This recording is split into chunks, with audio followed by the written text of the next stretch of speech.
আজকে আমরা lecture number 2 শুরু করব, যেটা মলিকুলার জেনেটিক্স এর অর্থাৎ মলিকুলার বেসিস অফ ইনহেরিটেন্স এর। এখানে লেকচার নাম্বার 1 এতে আমরা ডিএনএ স্ট্রাকচার করেছিলাম দুটো পার্টে, পার্ট 1 পার্ট 2। সুতরাং মোটামুটি যদি ধরো এটা হচ্ছে লেকচার নাম্বার 2। স্যার সানডেটাই করবেন, বাকি স্যার টিউশন থাকে। দেখি সানডেটা যদি পসিবল হয় সানডেই করব। তোমরা সানডে কি ফাঁকা থাকবে?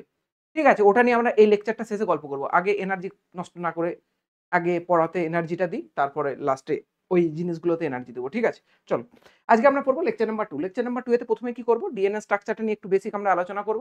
ডিএনএ স্ট্রাকচারটা বেসিক আলোচনা যখনই কমপ্লিট হবে, সেখানে একটা টপিক পড়বো, তার নাম হচ্ছে ডিএনএ প্যাকেজিং। অর্থাৎ ডিএনএ কে কি করে প্যাক করে সেলের মধ্যে রাখা হয়ে থাকে, পুরো কনসেপ্টটাই পড়বো, টেনশনের কোনো কারণ নেই। এবং তারপর পড়বো জেনেটিক ম্যাটেরিয়াল আমাদের বডিতে কি আছে। প্রথমে তো আমরা জানতাম না যে আমাদের বডিতে ডিএনএ হচ্ছে প্রধান জেনেটিক ম্যাটেরিয়াল। তার আগে বহু বিজ্ঞানী বহু গবেষণা করে গিয়েছে। তাদের রেজাল্ট আমরা জেনে এখন ফলাফল বলি যে আমাদের বডি জেনেটিক ম্যাটেরিয়াল হলো ডিএনএ। কিন্তু এই ডিএনএ কে কি করে জেনেটিক ম্যাটেরিয়াল পাওয়া গেছিল, এই নিয়ে বেশ কিছু পরীক্ষা কিন্তু রয়েছে, যেগুলো আমরা জানবো। ক্লিয়ার হয়ে গেছে? তো চলো আমরা আজকে প্রথমে ডিএনএ এর গঠনটাকে আলোচনা করি। তোমরা বহুবার বলো sir Bangla notes, Bangla notes, Bangla notes. Now Bangla notes চলে এসছে, এটা পুরো এনসিইআরটি লাইন আছে। কিন্তু এই এনসিইআরটি যে লাইনটা আছে, এটা আমি নিজে পড়বো না, এটা তোমাদেরকে পড়ার জন্য দেবো। সুতরাং আমি কোনটা পড়াবো? আমি যেটা অলরেডি তোমাদেরকে পড়িয়ে গেছিলাম, সেই অভিমুখেই তো পড়ানোর চেষ্টা করবো। দেখো একটুখানি কারেকশন আছে, আমি কারেকশনটা বলে দিই। দেখো এখানে আমি বলেছিলাম যে দুটি পলিনিউক্লিওটাইড শৃঙ্খলের সমন্বয়ে গঠিত যে শর্করা ফসফেট দ্বারা সিদ দ্বারা গঠিত হয়। এই সিদ দ্বারাকে আমি কি বলেছিলাম? ব্যাকবোন। মনে আছে না মনে নেই? সিদ দ্বারাকে কি বলেছিলাম? ব্যাকবোন বলেছিলাম। যে এদের সিদ দ্বারা বা ব্যাকবোন কি থাকে? শর্করা এবং ফসফেট দ্বারা গঠিত হয়ে থাকে এবং নাইট্রোজেন বেসগুলি ক্ষারের ভিতর দিকে অভিযুক্ত থাকে। ঠিক আছে? দ্বিতন্ত্রী ডিএনএ এর তন্তুদ্বয় পরস্পর বিপরীতমুখী হয়ে থাকে। অর্থাৎ একটি তন্তু 3 to 5 প্রাইম অভিমুখে থাকলে অপরটি 5 to 3 অভিমুখে থাকে। ঠিক আছে? এটা দুটোই 3 to 5 করে দিয়েছে। একটা 3 to 5 থাকলে আরেকটা 5 to 3 অভিমুখে থাকে।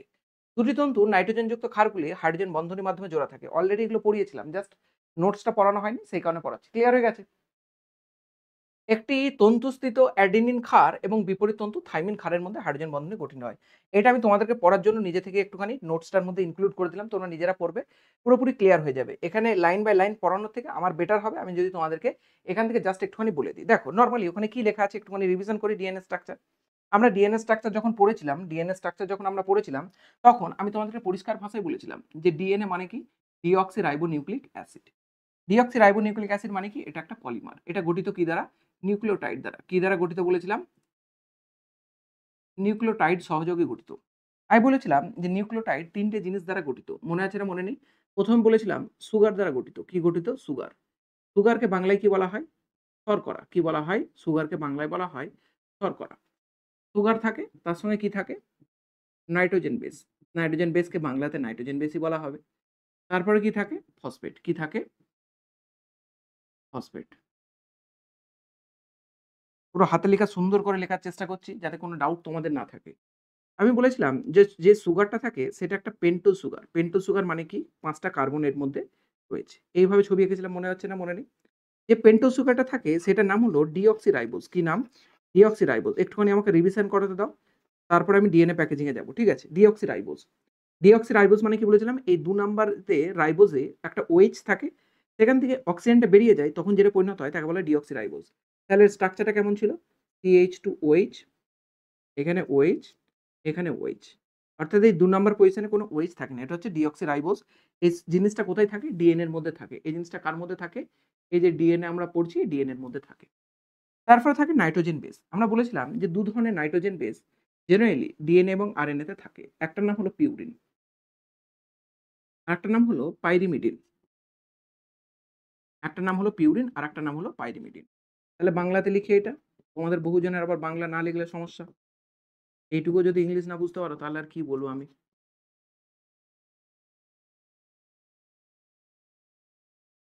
পিউরিন আর এটা হলো পাইরিমিডিন। ঠিক আছে? এই পিউরিন থাকে দুটো। একটার নাম হলো অ্যাডেনিন, আরেকটার নাম হলো গুয়ানিন। আর পাইরিমিডিন থাকে ডিএনএ তে দুটো। একটার নাম হলো সাইটোসিন, আরেকটার নাম হলো থাইমিন। ক্লিয়ার হয়ে গেছে? একটা নাম হলো সাইটোসিন, আরেকটার নাম হলো থাইমিন। এটাকে আমি একটু উল্টো লিখি যাতে এখানে একটা জিনিস বোঝাতেও আমার সুবিধা হয়। এইটা। ওকে? আর কি থাকে বলেছিলাম? ফসফেট। এই ফসফেটকে আমি কি বলেছিলাম? Phosphoric acid. কি নাম দিয়েছিলাম? Phosphoric acid. মনে আছে না মনে নেই? মনে থাকা তো অবশ্যই জরুরি। আমি বলেছিলাম এই যে শব্দটা আছে এর মধ্যে অ্যাসিড, কি শব্দ আছে? অ্যাসিড। এই অ্যাসিড শব্দটাই এই অ্যাসিড শব্দটাই কি করে? এই অ্যাসিড শব্দটাই ডিএনএ কে কি করে বলো? অ্যাসিডিক টার্মটা দিয়ে থাকে। কাকে টার্মটা দিয়ে থাকে? এই অ্যাসিডিক জিনিসটায় ডিএনএ কে অ্যাসিডিক টার্ম দিয়ে থাকে। সেইজন্য ডিএনএ কেমন হয়? অ্যাসিডিক নেচারের হয়। কেমন হয় ডিএনএ? Acidic nature. এটার ফর্মুলা আঁকতে গিয়ে আমি বলেছিলাম যে PO4 মাইনাস জেনারেলি এটার ফর্মুলা হয়ে থাকে। তবে কিভাবে তোমরা ছবিটা আঁকতে পারো? POOO, OH, OH, OH এইভাবে একটা ছবি আঁকতে পারো। অথবা আঁকতে পারো OH, OH, O মাইনাস অথবা ৩ টে থেকেই হাইড্রোজেনকে সরিয়ে O মাইনাস লিখতে পারো। ক্লিয়ার হয়ে গেছে? চ্যাপ্টার ওয়াইজ ওয়ান শট আসবে না sir? Chapter wise one shot আসবে বাবু। আগে যেগুলো তোমাদের প্রবলেম সেগুলো নিয়ে আগে ডিল করি, তারপর ওয়ান শটের উপর ফোকাস করবে। ঠিক আছে? চ্যাপ্টার ওয়াইজ ওয়ান শট আসবে। টেনশনের কোনো কারণ নেই। ঠিক আছে? স্যার আগস্ট মাসের একটা স্ট্র্যাটেজি ভিডিও দিন না। এখন শুরু হলো? হ্যাঁ, এখনই শুরু হলো। লেকচারটা দেখো। স্যার কখন ক্লাস হবে আজকে? কতক্ষণ ক্লাস হবে আজকে? যতক্ষণ না শেষ হয় এটা ১ ঘন্টা, ১.৫ ঘন্টা, ২ ঘন্টা যতক্ষণ যাবে। পুরো কনসেপ্ট বোঝার চেষ্টা করো। এই মুহূর্তে আর ক্লাসের টাইমিং নিয়ে আমাকে জিজ্ঞাসা করবে না। কেন এই মুহূর্তে সিলেবাস শেষ করাটা তোমাদের জন্য জরুরি এবং ভালো করে সিলেবাস শেষ। যদি মনে হয় যে ওয়ান শট দিয়ে সিলেবাস শেষ করে দিন, সেটারও অস্ত্র আমার কাছে রয়েছে। ওয়ান শট বললে তো খুব সহজ জিনিস। ২ ঘন্টাতে একটা চ্যাপ্টারই শেষ হয়ে যাবে। কিন্তু ২ ঘন্টা একটা চ্যাপ্টার শেষ করলে তোমাদের উপকার হবে? হবে না। সুতরাং ভালো করে মনোযোগ দিয়ে লেকচার দেখো। দেখো কি বলছিলাম? তাহলে এই জিনিসগুলো জেনেছিলাম। এখানে আমরা পড়েছিলাম যে পিউরিন আর পিরিমিডিনের মাঝখানে, পিউরিন এবং পাইরিমিডিনের মাঝখানে একটা বিশেষ বন্ধনী থাকে। সেই বন্ধনীটার নাম কি দিয়েছিলাম আমরা? Hydrogen bond. কি নাম দিয়েছিলাম? Hydrogen bond. কি নাম দিয়েছিলাম? Hydrogen bond. আমরা বলেছিলাম যে অ্যাডেনিন এবং থাইমিনের মাঝখানে হাইড্রোজেন বন্ড থাকে। সংখ্যা কটা হাইড্রোজেন বন্ডের সংখ্যা কটা থাকে? ২ টো। কটা থাকে? ২ টো। ঠিক এরকমই গুয়ানিন এবং সাইটোসিনের মাঝখানেও কি থাকে? হাইড্রোজেন বন্ড থাকে। সংখ্যা কটা বলেছিলাম? সংখ্যা বলেছিলাম ৩ টে। কটা থাকে সংখ্যা? ৩ টে। সুতরাং এরা প্রত্যেকের মাঝখানে হাইড্রোজেন বন্ড দ্বারা যুক্ত থাকে একটা পিউরিনের সঙ্গে আরেকটা পাইরিমিডিন।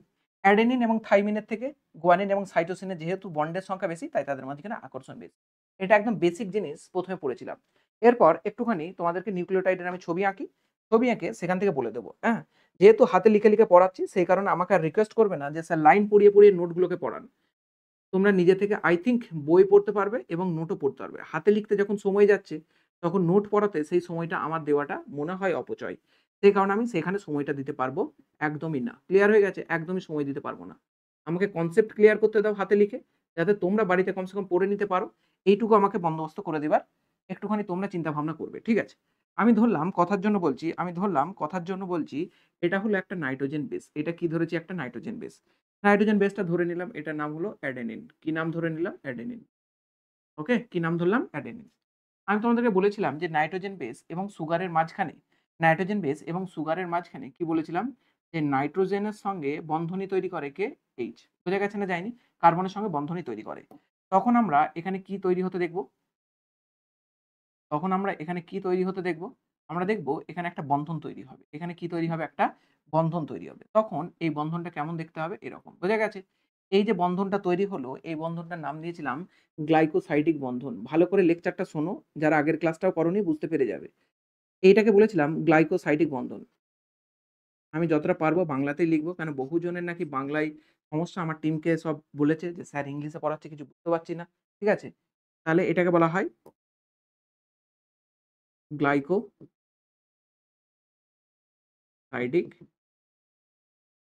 বন্ধন। ইংলিশে এটাকে বলা হয় গ্লাইকোসাইডিক বন্ধন। ঠিক আছে? এবার যেহেতু এটা নাইট্রোজেনের সঙ্গে গ্লাইকোসাইডিক বন্ধন করে, তাই একে বলা হয় এন গ্লাইকোসাইডিক বন্ধন। কি বলা হয়? এন গ্লাইকোসাইডিক বন্ধন। এখানে একটা জিনিস তোমাদেরকে আমি একটুখানি রিকল করে দিই। আমরা বলেছিলাম যে কখনো যদি পিউরিন থাকে, কখনো যদি কি থাকে? পিউরিন। আর কি থাকে যদি? পাইরিমিডিন। একটুখানি ভাববো ইংলিশে আমি মাঝে মধ্যে লিখব, কিছু করার নেই। এগুলো বাংলায় লেখা পসিবল না। আমি যখন তোমাদেরকে পিউরিন পড়িয়েছিলাম, তখন বলেছিলাম যে পিউরিনের রিং এর সংখ্যা কটা? ২ টো। 2 রিংস। ২ টো রিংস থাকে। এখানে রিং এর সংখ্যা কটা? ১ টা। 1 রিং। ওকে? ২ টো রিং আর এখানে ১ টা রিং। আমি বলেছিলাম যে এখানে নাইট্রোজেনের অবস্থান কোথায় থাকে? মনে আছে না মনে নেই? 1, 3, 7, 9 বলেছিলাম। আর এখানে বলেছিলাম 1 and 3। এবার এইটাও এখানে বলেছিলাম যে গ্লাইকোসাইডিক বন্ধন তৈরি। কি বলেছিলাম আমি?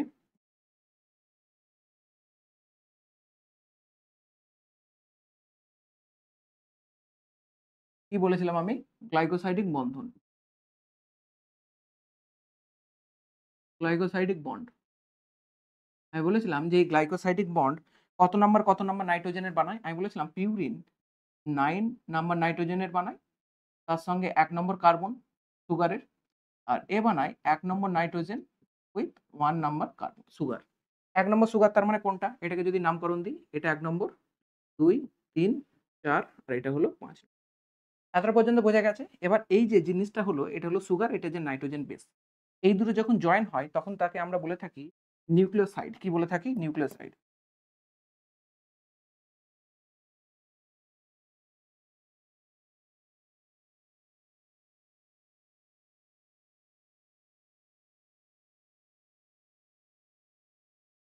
এদিকে ডেটাগুলো লিখি, তাহলে সুবিধা।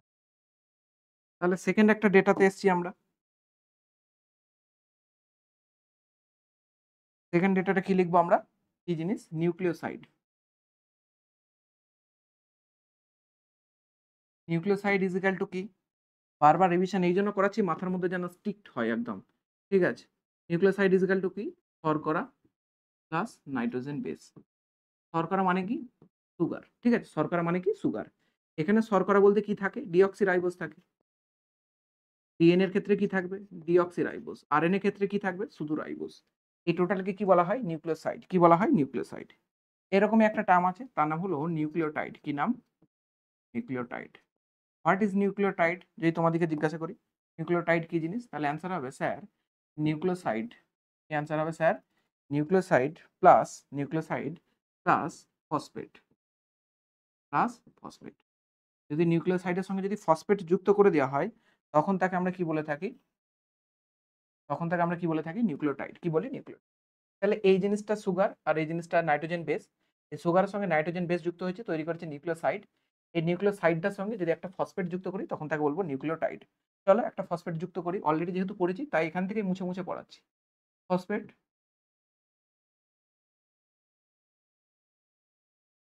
আগেই দেখেছিলাম ফসফেটের স্ট্রাকচার এরকম হয়। এবার এই ফসফেট যখন এরকম থাকে, এরকম যখন থাকে, তখন ফসফেট থেকে কি হয়?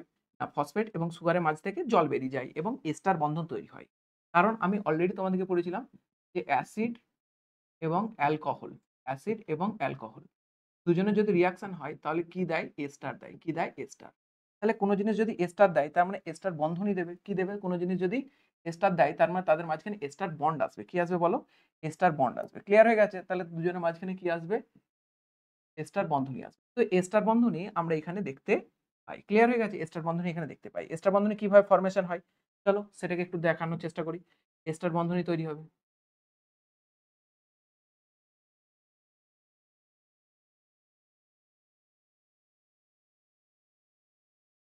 এখানে আমি তৈরি করার চেষ্টা করব, কি বলো? এস্টার বন্ধনী। এস্টার বন্ধনী হলে কি দেখতে পাই? নরমাল CH2 এখানে থাকবে, এখানে থাকবে ফসফেটের অক্সিজেন আর এরকম। এই যে বন্ধনীটা তৈরি হলো এখানে, এটাকে আমরা বলবো এস্টার বন্ধনী। কি বলে থাকি?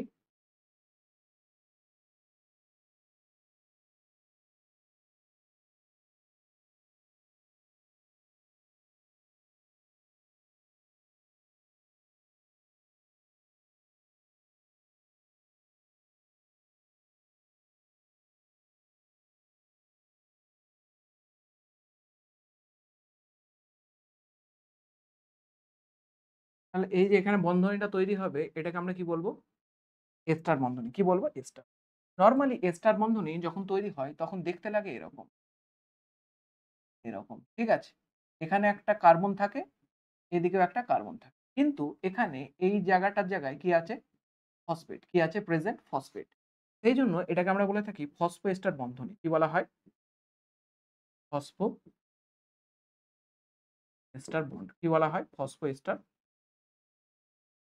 তাহলে এই টোটালটা যেটা তৈরি হলো, এটা কি তৈরি হলো? নিউক্লিওটাইড। এটা কি টোটাল তৈরি হলো? কি বলো? নিউক্লিওটাইড। ক্লিয়ার হয়ে গেছে? এতটা পর্যন্ত বুঝতে কারো অসুবিধা আছে কিনা বলো? স্যার এখনই জয়েন করলাম, থাকবো? অবশ্যই থাকো। স্যার লাস্ট 1 মান্থ কেমনভাবে পড়লে একটা ভালো নাম্বার তুলতে পারবো। ক্লাসগুলো করো, ভালো করে লেকচার বোঝো, কনসেপ্ট বোঝো, ক্লিয়ার হয়ে যাবে। এতটা পর্যন্ত কোনো রকম কোনো ডাউটস আছে কিনা বলো? পুরোটা হাতে লিখে পড়াবো, নিজেরা কিন্তু রিভিশন করবে। পুরোটা হাতে লিখে পড়াবো, আবারও বলে দিচ্ছি। বিবর্তনটা যেমন চলছে সেরকমভাবে পড়াবো, হাতে লিখে নোটস। এই চ্যাপ্টারটা পুরোটাকে হাতে লিখে পড়াবো। সুতরাং যদি না পড়ো ভালো করে, নিজে না নোট করো, ভুগে মরবে। আবারও বলছি এই চ্যাপ্টারে আমি নোট ওইভাবে দিতে পারবো না।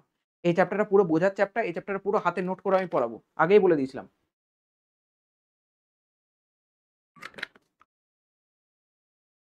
এই চ্যাপ্টারটা হাতে নোট করাবো, এমন নোট করাবো যেন তোমার মাথায় পুরো কনসেপ্ট ঢুকে যায়। বাকি বই পড়ার দায়িত্ব তোমার। যেকোনো বই পড়তে পারো।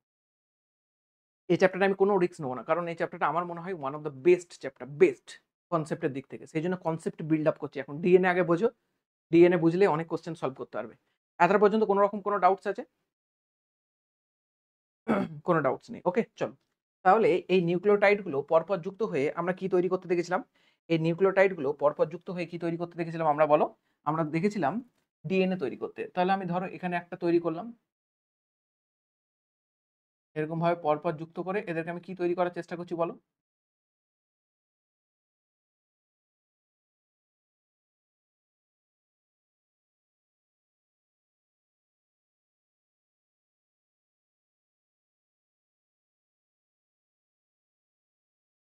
এই যে জিনিসটা তৈরি করলাম, এই যে জিনিসটা তৈরি করলাম, এই জিনিসটাই হলো সুগার এবং ফসফেট। এই জিনিসটাই কি হলো? সুগার এবং ফসফেট। ঠিক আছে?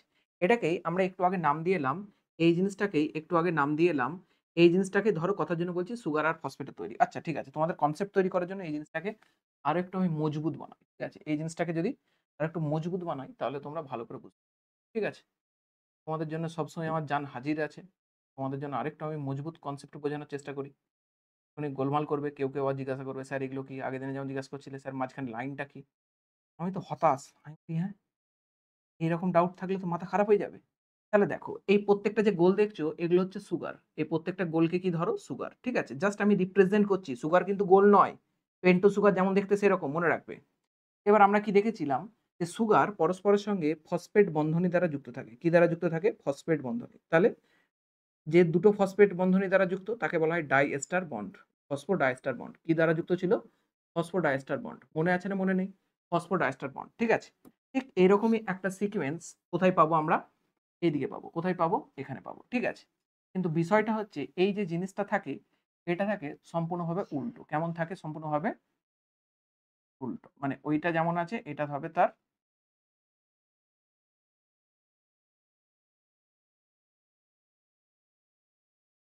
এরকম টাইপ হবে। ঠিক আছে? এরকম টাইপ হবে। তাহলে এই জিনিসগুলোকে একটু আমি মেটানোর চেষ্টা করি। লেখাগুলো এক্ষুনি ভুলভাল আবার কেউ জিজ্ঞাসা করবে, "স্যার এটা কি লিখেছেন?" তখন তো মুশকিল হয়ে যাবে। হ্যাঁ, এস তো উল্টে দিলেও এসই থাকছে।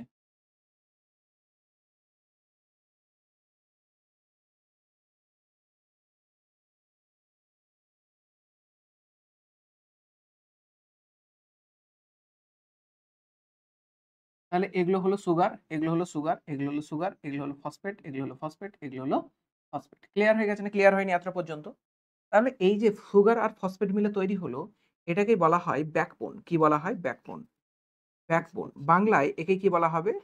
শিরদাঁড়া। কি বলা হবে? শিরদাঁড়া। একটু আগে পড়ে এলাম না? শিরদাঁড়া। অর্থাৎ আমাদের শিরদাঁড়া যেমন আমাদেরকে খাড়া রাখে অর্থাৎ সোজা রাখে, সেরকম এটা রাখে। ক্লিয়ার হয়ে গেছে? স্যার হেরিডিটি এন্ড ভেরিয়েশন সব ক্লাস স্যার দেখেছি, বাট এইভাবে নোটস করিনি কারণ সব ইংলিশে লেখা। জাস্ট কনসেপ্ট বুঝেছি। কনসেপ্ট বুঝলে মোর দেন এনাফ। এমসিকিউ তে কনসেপ্ট বোঝা এটাই মেইন জিনিস। নোটস করে করবে কি? বড় কোশ্চেন লেখার তো বিষয় নেই। কোশ্চেন সলভ করতে পারলে মোর দেন এনাফ। তাহলে এই যে জিনিসটা গেছি এটা কি ব্যাকবোন? সিমিলার জিনিস। এটাও তাহলে কি? এটাও সিমিলার জিনিস। এটাও সিমিলার জিনিস। এটাও কি? এটাও হচ্ছে স্যার ব্যাকবোন। এটাও কি হবে তাহলে বলো? আহ, এটাও কি তাহলে স্যার? এটা হচ্ছে ব্যাকবোন। ক্লিয়ার হয়ে গেছে? এবার এই ব্যাকবোনের মাঝখানে আমরা কি দেখতে পাবো? ব্যাকবোনের মাঝখানে বলছি, এদের মাঝখানে আমরা কি যুক্ত হতে দেখতে পাবো? নাইট্রোজেন বেস যুক্ত থাকবে। কি যুক্ত থাকবে? Nitrogen base. ক্লিয়ার হয়ে গেছে? কি যুক্ত থাকবে? Nitrogen base. কি যুক্ত থাকতে দেখতে পাবো আমরা?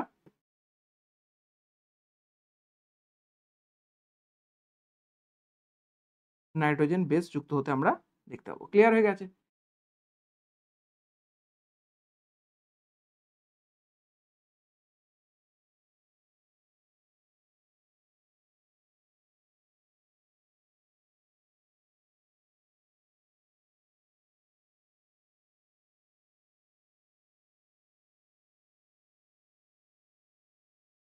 ঠিক আছে? এই যে জিনিসগুলো এঁকেছি এগুলো কি? এগুলো আর কিছুই না। এগুলো হচ্ছে নাইট্রোজেন বেস। কালার চেঞ্জ করে দাও। জাস্ট কালার চেঞ্জ করে দাও। আর কিছুই নাই কাজ। প্রত্যেকটাকে করে ধরে কালার চেঞ্জ। ধরো কালার চেঞ্জ, যাতে মনে হয় ডিফারেন্ট চেঞ্জ। ওকে, ধরো কালার চেঞ্জ, কি কালার করি, কি কালার করি, কি কালার করি, হোয়াইট কালার, হোয়াইট কালার। ওকে, এবার ধরে নাও কথার জন্য বলছি এটা হলো অ্যাডেনিন, এটা কি ধরো অ্যাডেনিন, অন্য কালার দিয়ে ডিনোট করি যাতে বুঝতে সুবিধা।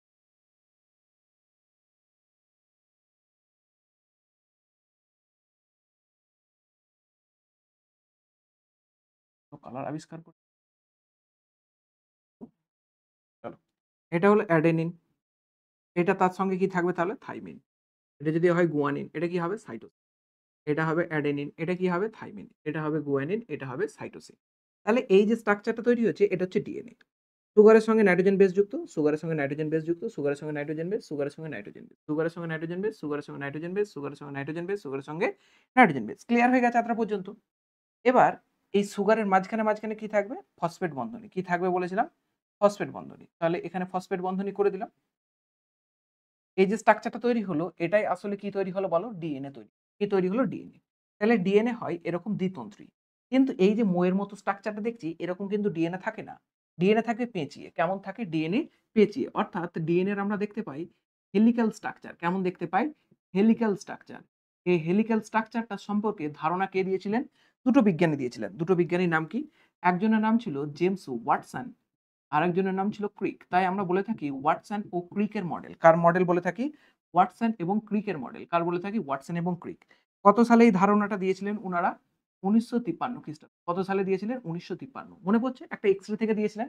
ওই ধারণাটা কিন্তু মনে রাখো। একটা এক্স-রে থেকে কিন্তু পড়েছিলেন। কে, কে দিয়েছিলেন? উইলকিনস আর ফ্র্যাঙ্কলিন ওই এক্স-রেটা দিয়েছিলেন।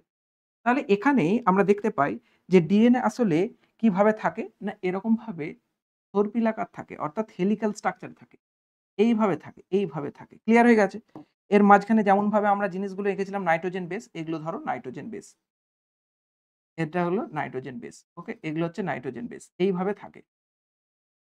ডিএনএটাকে রিভিশন করানোর one of the most important একটা কারণই হচ্ছে ডিএনএ এর স্ট্রাকচার না বুঝলে পুরো কনসেপ্টে গিয়ে পরে আর গিয়ে কিছুই খুঁজে পাবে না। তখন আবার মাথা খারাপ হবে। ঠিক আছে? ডিএনএটা অবশ্যই বুঝে রাখা উচিত। তাহলে এইরকমভাবে থাকে না, জিনিসটা আসলে থাকে কেমন? জিনিসটা আসলে থাকে কেমন? জিনিসটা আসলে থাকে এইরকম। জিনিসটা আসলে থাকে কেমন বলো? আসলে থাকে এরকম। ওকে? জিনিসটা আসলে থাকে এরকম। তাহলে কেমন থাকে? Helical structure. হেলিক্যাল স্ট্রাকচারের সব জিনিসই একই। এই যে সিঁড়ির মতো সবুজ রঙের যে জিনিসটা, এটাই হচ্ছে এই ব্যাকবোনটা।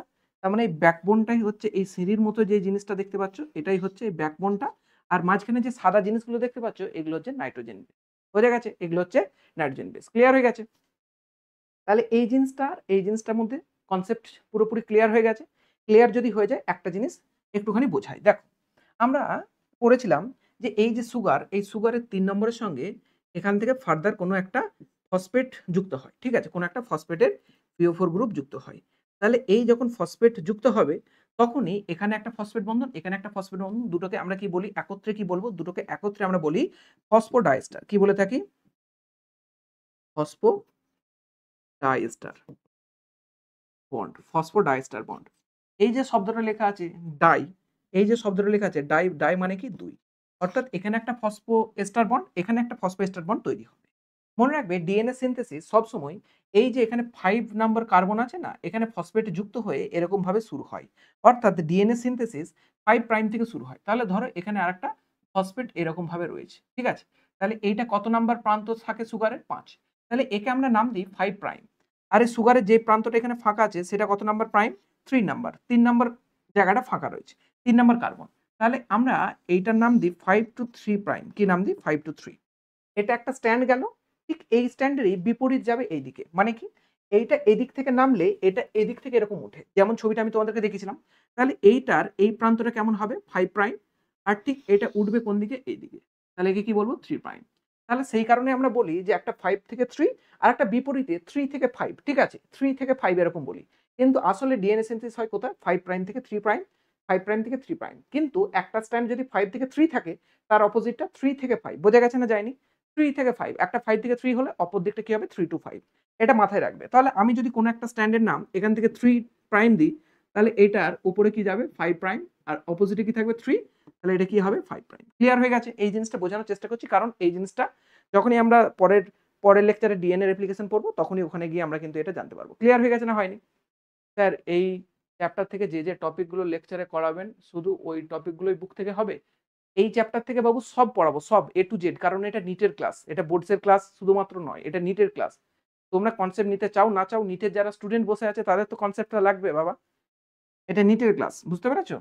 নিটের এবং বোর্ডস মানে কনসেপচুয়াল ক্লাস। মোট কথা তোমাদের কাছে আবার নিট বোর্ড মানে আলাদা জিনিস, নিট বোর্ড আলাদা জিনিস কিছু না, কনসেপ্ট নিতে হবে, এটা হচ্ছে মূল জিনিস। এমসিকিউ এক্সাম, কনসেপ্টে যদি ঘাটতি থাকে পরে গিয়ে আমাকে মনে পড়বে যে স্যার তো বলতো কনসেপ্ট নাও কনসেপ্ট নাও, আমরা তো নিতাম না। ক্লিয়ার হয়ে গেছে? স্যার ল্যাপটপে অ্যাপটা ডাউনলোড করা যাবে? বলছি ল্যাপটপে কি ভিডিওগুলো অ্যাপে ডাউনলোড করা যাবে? অ্যাপের ল্যাপটপের মধ্যে ভিডিও ডাউনলোড করার অপশন আই থিঙ্ক মনে হয় নেই, কারণ ওটা ডিভাইসে ল্যাপটপে ডাউনলোড করলে চলে যায়, সেই কারণে হয় না। মোবাইলে ডাউনলোড করতে পারবে, বাড়িতে তো মোবাইল থাকবে নিশ্চয়ই। ডিএনএ সিনথেসিসটা 5 প্রাইম টু 3 প্রাইম। ইয়েস বাবা, 5 থেকে 3 প্রাইমের দিকে ডিএনএ সিনথেসিস হয়। যখন রেপ্লিকেশন পড়াবো তখন ওটা বোঝাবো, ঠিক আছে? কিভাবে যায় 5 টু 3, মানে যেটা তৈরি হয় স্ট্যান্ডটা সে 5 টু 3 যায়। এবার এখানে তোমাদেরকে বেশ কিছু আমি কনসেপ্ট বলেছিলাম যে এই যে জিনিসটা ঘুরছে এটা right handed right handed right handed right handed helix, অর্থাৎ ডান দিকে কি করে? ঘোরে ডান দিকে, মানে এই জিনিসটা আছে এরকম করে মোচড় মারলে যেমন হবে ডান দিকে ঘোরালে যেমন হবে সেরকম জিনিস দেখতে পাই। এবার এই যে অংশটা দেখতে পাচ্ছ আর এই অংশটা মানে দুটো প্যাচের যে একদম কোণাবর্তী অংশ, একেই বলা হয় পিচ। কি বলা হয় এটাকে? পিচ। আমি বলেছিলাম যে এই যে পিচটা থাকে, এই পিচটার ডিসটেন্স হয়ে থাকে কত? 3.4 ন্যানোমিটার। কত হয়? 3.4 ন্যানোমিটার। এবং এই প্রত্যেকটা পিচে থাকে, একটা পিচে থাকে কটা করে বেস পেয়ার? আমি বলেছিলাম 10টা করে বেস পেয়ার থাকে। কটা বেস পেয়ার থাকে? 10টা। কটা বেস পেয়ার থাকে? 10টা। ওকে, এই জিনিসটা কিন্তু একটা খুব ইম্পর্টেন্ট ডেটা, অবশ্যই মনে রাখবে যে একটা পিচে কটা বেস পেয়ার থাকে? অবশ্যই মনে রাখবে যে 10টা বেস পেয়ার থাকে। কটা বেস পেয়ার থাকে? 10টা। ঠিক আছে? তাহলে আমি তোমাকে যদি জিজ্ঞাসা করি যে ডিসটেন্স বিটুইন, আমি যদি তোমাকে এখানে কোশ্চেন করি যে distance between two base pair, answer কি হবে? 3.4 আপন 10 ন্যানোমিটার। তার মানে কত? 0.34 ন্যানোমিটার। ক্লিয়ার হয়ে গেছে? এটাকে আমি তোমাদেরকে কনভার্ট করে বলেও ছিলাম।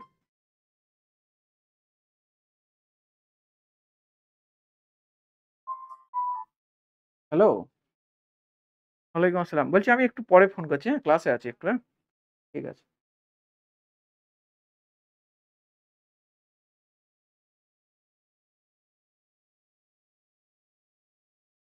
আমার একটা ভাই ফোন করেছিল, ও পুরুলিয়া মেডিকেল কলেজে পড়ে। 3.4 অ্যামস্ট্রং, এই ন্যানোমিটারটাকে অ্যামস্ট্রং এ চেঞ্জ করে কিন্তু কোশ্চেন দিতে পারে। সেক্ষেত্রে আমি তোমাদেরকে বলেছিলাম মনে রাখবে এটা অ্যামস্ট্রং এবং ন্যানোমিটারের সম্পর্ক। পুরো ওয়ান শটের মধ্যে করানোর চেষ্টা করছি, ভালো করে মনোযোগ দিয়ে করো, ঠিক আছে? এই ফর্মুলা বা এই যে জিনিসটা লিখলাম এটা কিন্তু ইম্পর্টেন্ট। এই দুটোর মাঝখানে যে ডিসটেন্স থাকে বিভিন্ন বইতে বিভিন্ন জিনিস লেখা থাকে। কোনো বই লেখা আছে এটা 2 ন্যানোমিটার, কোনো বইয়ে এটা লেখা আছে 2.5 ন্যানোমিটার। তোমরা 2.5 ন্যানোমিটারটাকেই মনে রাখার চেষ্টা করবে। এদের মাঝখানে ডিসটেন্স। ক্লিয়ার হয়ে গেছে না হয়নি? এতটা পর্যন্ত কোনো রকম কোনো ডাউটস আছে? বলো।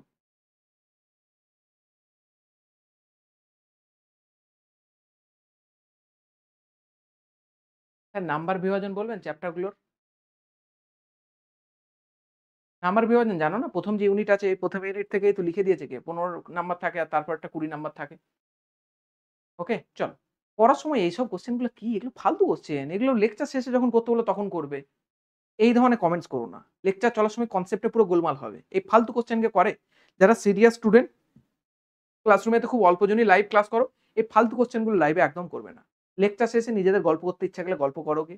তোমার তো নানা ধরনের গ্রুপও আছে আমি জানি। সেই গ্রুপেতে গিয়ে গল্প করো না। কটা কোয়েশ্চেন কি আছে? এখানে ফালতু কোয়েশ্চেন করবে, কনসেপ্টে গোলমাল হবে। এই যে কনসেপ্ট বোঝালাম, তুমি যাও বাংলা মিডিয়ামে যেকোনো একটা চ্যানেলে গিয়ে খোঁজো। যদি পেয়ে যাও তখন আমাকে বলবে যে, "স্যার আপনি বেকার করাচ্ছেন, এগুলো সব YouTube এ ফ্রিতে পড়ে আছে।" যাও গিয়ে বাংলা মিডিয়ামের কোনো একটা চ্যানেলে খোঁজো। 100% গ্যারান্টি দিচ্ছি কোথাও পাবেন না। বুঝতে পারলে? সুতরাং ভালো করে যেগুলো পড়াচ্ছি পড়ো। এই ফালতু কোয়েশ্চেন কটা কোয়েশ্চেন আসবে না আসবে, আমি যদি তোমাকে বলে দিই 50 টা কোয়েশ্চেন আসবে তো তোমার কি যায় আসে?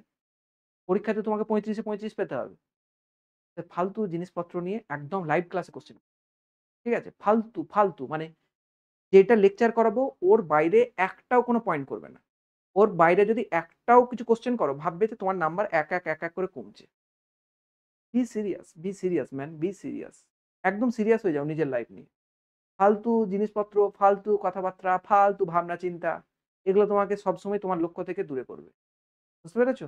ফালতু কথাবার্তা, ফালতু জিনিসপত্র একদমই পেইড ক্লাসে তো করবে না। YouTube এ গিয়ে যত ইচ্ছা করো গিয়ে, কোনো সমস্যা নেই। YouTube এ তো লোকজন যারা টাকা পয়সা দেয় না, এদিক ওদিক করে ঘুরে, ঘুরে পড়ে, হ্যাঁ? কোনো মাথা মুন্ডু নেই, নিজেদের কোনো সিরিয়াসনেস নেই, তারা YouTube এ পড়ে। যাদের একটুখানি সিরিয়াসনেস থাকে তারা টাকা দিয়ে অ্যাপের মধ্যেই পড়ে।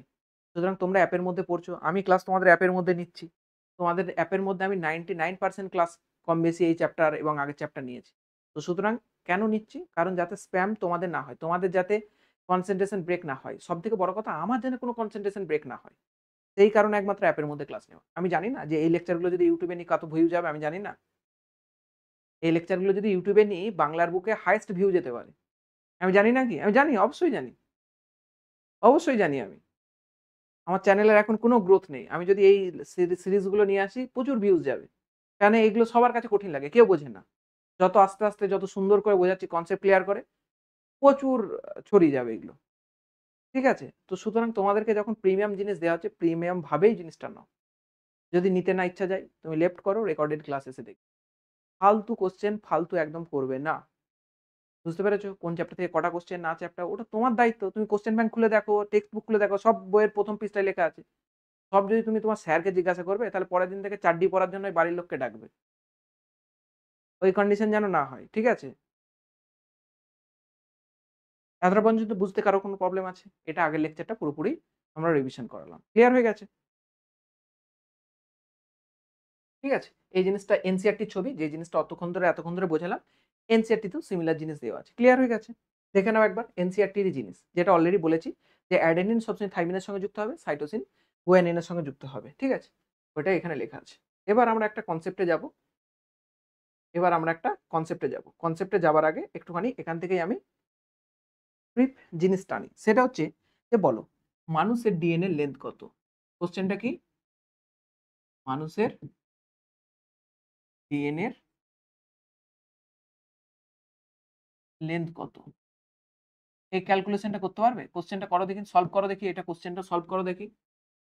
আমি এখানে হিন্টস দিয়ে দিচ্ছি একটা, হ্যাঁ? আমি হিন্টস দিয়ে দিচ্ছি। মানুষের base pair,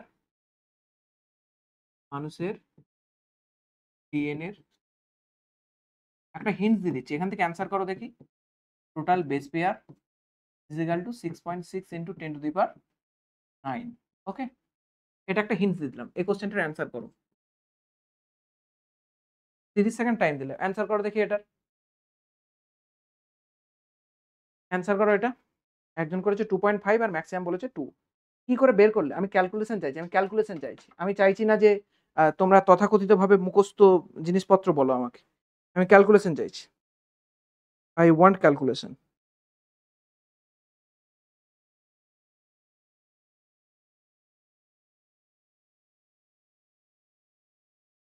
I want calculation. Calculative answer করো। ঠিক আছে। ক্যালকুলেশন তোমরা কমেন্ট বক্সে লিখতে আমার ক্যালকুলেশন করা হয়ে যাবে। যারা রেকর্ডে দেখবে তাদের সময় বাঁচবে। দেখো, যখনই আমরা কোনো জিনিসের লেন্থ ক্যালকুলেট করব। লেন্থ মানে কি? দৈর্ঘ্য। অর্থাৎ ডিএনএ দৈর্ঘ্য কতটা? বাংলাতে লিখে দিই, কিছুজন আবার তাও বুঝতে পারবে না। লেন্থ মানে কি স্যার? দৈর্ঘ্য। ঠিক আছে? কার দৈর্ঘ্য পড়ছি আমরা? DNA length. ঠিক আছে? ডিএনএ টোটাল লম্বা দূরত্ব কত? তো ডিএনএ লেন্থ কত? টোটাল বেস পেয়ার এতগুলো। আমরা আগের স্লাইডেই পড়ে এলাম যে দুটো বেস পেয়ারের মাঝখানে distance between two base pair, দুটো বেস পেয়ারের মাঝখানে কত ডিসটেন্স? 0.34 অ্যামস্ট্রং বা 0.34 হচ্ছে ন্যানোমিটার। তাহলে এখানে কি হবে? দুটো বেস পেয়ারের মাঝখানে ডিসটেন্স 0.34 ন্যানোমিটার ইন্টু যতগুলো বেস পেয়ার আছে 6.6 ইন্টু 10 টু দি পাওয়ার 9। এটা হচ্ছে লেন্থ। ঠিক আছে? এটা হচ্ছে লেন্থ। তাহলে এইটা টোটালটা পুরো ডিপ্লয়েডের মানে পুরোটার যত শরীরের মধ্যে ডিএনএ আছে পুরোটার ওটা। তাহলে এটাকে যদি গুণ করা হয় পাওয়া যাবে 2.2 মিটার। 2.2 মিটার। কারণ কি? আমরা জানি যে 1 nanometre is equal to 10 to the power -9 metre. এটাকে একটু কনভার্ট করে দেবে। তাহলে 10 to the power 9 10 to the power 9 কটে যাবে। আর 0.34 এর সঙ্গে 6.6 গুণ করলে 2.2 মিটার আসবে। এটা হচ্ছে অ্যাপ্রক্স। ঠিক আছে? 2.24 এরকম টাইপ একটা সামথিং ভ্যালু আছে। ঠিক আছে? 2.24 মিটার। তাহলে বুঝে গেছো ডিএনএ লেন্থ কত? তোমাকে যদি জিজ্ঞাসা করে 2.24। ক্লিয়ার হয়ে গেছে? মিটার। এটা লেখা আছে মিটার, আবার কিছুজন বুঝতে পারবে না, আবার লিখে দিয়ে এটা ব্র্যাকেটে, এটা মিটারে ফোকাস করা হয়েছে, ঠিক আছে? এটাকে যদি তুমি অ্যামস্ট্রং করো, এটাকে যদি ন্যানোমিটার করো, তাহলে তোমার সেরকম ভাবে অ্যান্সার আসবে অ্যামস্ট্রং আর ন্যানোমিটারে। ওকে, ঠিক আছে? এবার দেখো, এই জিনিসটা যখন বুঝতে পেরেছো, একটা জিনিস ভালো করে ক্যালকুলেশন বোঝো। এটা হচ্ছে একটা নরমাল সেল। একটা সেলের মধ্যে এটা হচ্ছে একটা নিউক্লিয়াস। একটা সেলের মধ্যে এটা হচ্ছে একটা নিউক্লিয়াস। এই নিউক্লিয়াসের ডায়ামিটার কত হয়ে থাকে? 10⁻⁻6 মিটার। 10⁻⁻6 মিটার। এত ক্ষুদ্র একটা কোষ, তার মধ্যে ক্ষুদ্র একটা নিউক্লিয়াস, তার মধ্যে আমাকে ভরাতে হবে প্রায় 2.2 মিটারের ডিএনএ। কি করে আমি একটা কোষের মধ্যে এই জিনিসটাকে ভরাবো? এই জিনিসটাকে কি করে ভরাবো? ভরানো কি সহজ অত? এই জিনিসটাকে কি করে ভরাবো? ধরো কথার জন্য আমি তোমাকে বলছি, জাস্ট উদাহরণস্বরূপ আমি তোমাকে বলছি যে আমার কাছে এই একটা তোয়ালে আছে। এই তোয়ালেটা ধরো কথার জন্য বলছি 2 মিটার। আমি তাকে চাইছি যেন আমার হাতের মধ্যে চলে আসে। কোথায় চলে আসে? আমার হাতের মধ্যে চলে আসে, ফিস্টে চলে আসে। তাহলে এই 2 মিটার যে জিনিসটা, এটাকে আমি নিশ্চয়ই এরকম করে মুড়বো। মুড়ে এরকম করে দেখো ধরে গেল। তাহলে ধরো এটা কোষ, এটার মধ্যে নিউক্লিয়াস আছে, যার মধ্যে এই লম্বা যে 2 মিটার জিনিসটা, এটাকে আমি ধরে ভরাবো।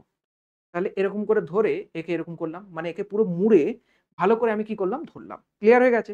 ধরার পরে এই জিনিসটা মোটামুটি 2 মিটারটা ঢুকে গেল। কিন্তু ছেড়ে দিলে দেখো কত বড়, দেখতে পাচ্ছ? ঠিক ডিএনএ এর ঘটনাটাও সেম। তাহলে ডিএনএ এর ঘটনাটাও সেম। এর মধ্যে আমাকে ডিএনএ কে ধরাতে গেলে ডিএনএ কে কি করতে হয়? প্যাক করতে হয়। ডিএনএ কে কি করতে হয়? প্যাক করতে হয়। যেমনভাবে আমি ওই রুমালটাকে প্যাক করলাম, সেরকম ডিএনএ কে কি করতে হয়? প্যাক করতে হয়। ডিএনএ প্যাক করার ঘটনাকে বলা হয় ডিএনএ প্যাকেজিং। কি বলা হয়? DNA packaging. তো আমরা পরবর্তী যে টপিকটা পড়বো, যেটা আজকে আমাদের মেন পড়ার টপিক, সেটা হলো ডিএনএ প্যাকেজিং। ক্লিয়ার হয়ে গেছে? আজকে পড়ার টপিক হচ্ছে আমাদের ডিএনএ প্যাকেজিং। ডিএনএ প্যাকেজিং পড়ার আগে একটা বেশ ইম্পর্টেন্ট কনসেপ্ট আমরা পড়বো, সেটা হচ্ছে এইটা। এটাকে বলা হয় সেন্ট্রাল ডগমা। এটাকে কি বলা হয়?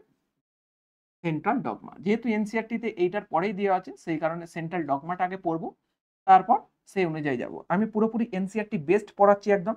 এনসিইআরটি বেসড, সেই জন্য এটাকে আগে দেখবো। এই সেন্ট্রাল ডগমাটা দিয়েছিলেন বিজ্ঞানী ফ্রান্সিস ক্রিক, মানে ওই ওয়াটসন ক্রিকের ক্রিক দিয়েছিলেন। এই তথ্যটা কে দিয়েছিলেন? ক্রিক দিয়েছিলেন। উনি কি বলেছিলেন? না, ক্রিক বলেছিলেন যে ডিএনএ থেকে এমআরএনএ তৈরি হয়, আর এমআরএনএ থেকে ফাইনালি প্রোটিন তৈরি হয়। আমাদের বডিতে আসলে প্রয়োজন কি? প্রোটিন। আমাদের বডিতে আসলে প্রয়োজন কি? প্রোটিন। আমি সবসময় বলি, our body our body is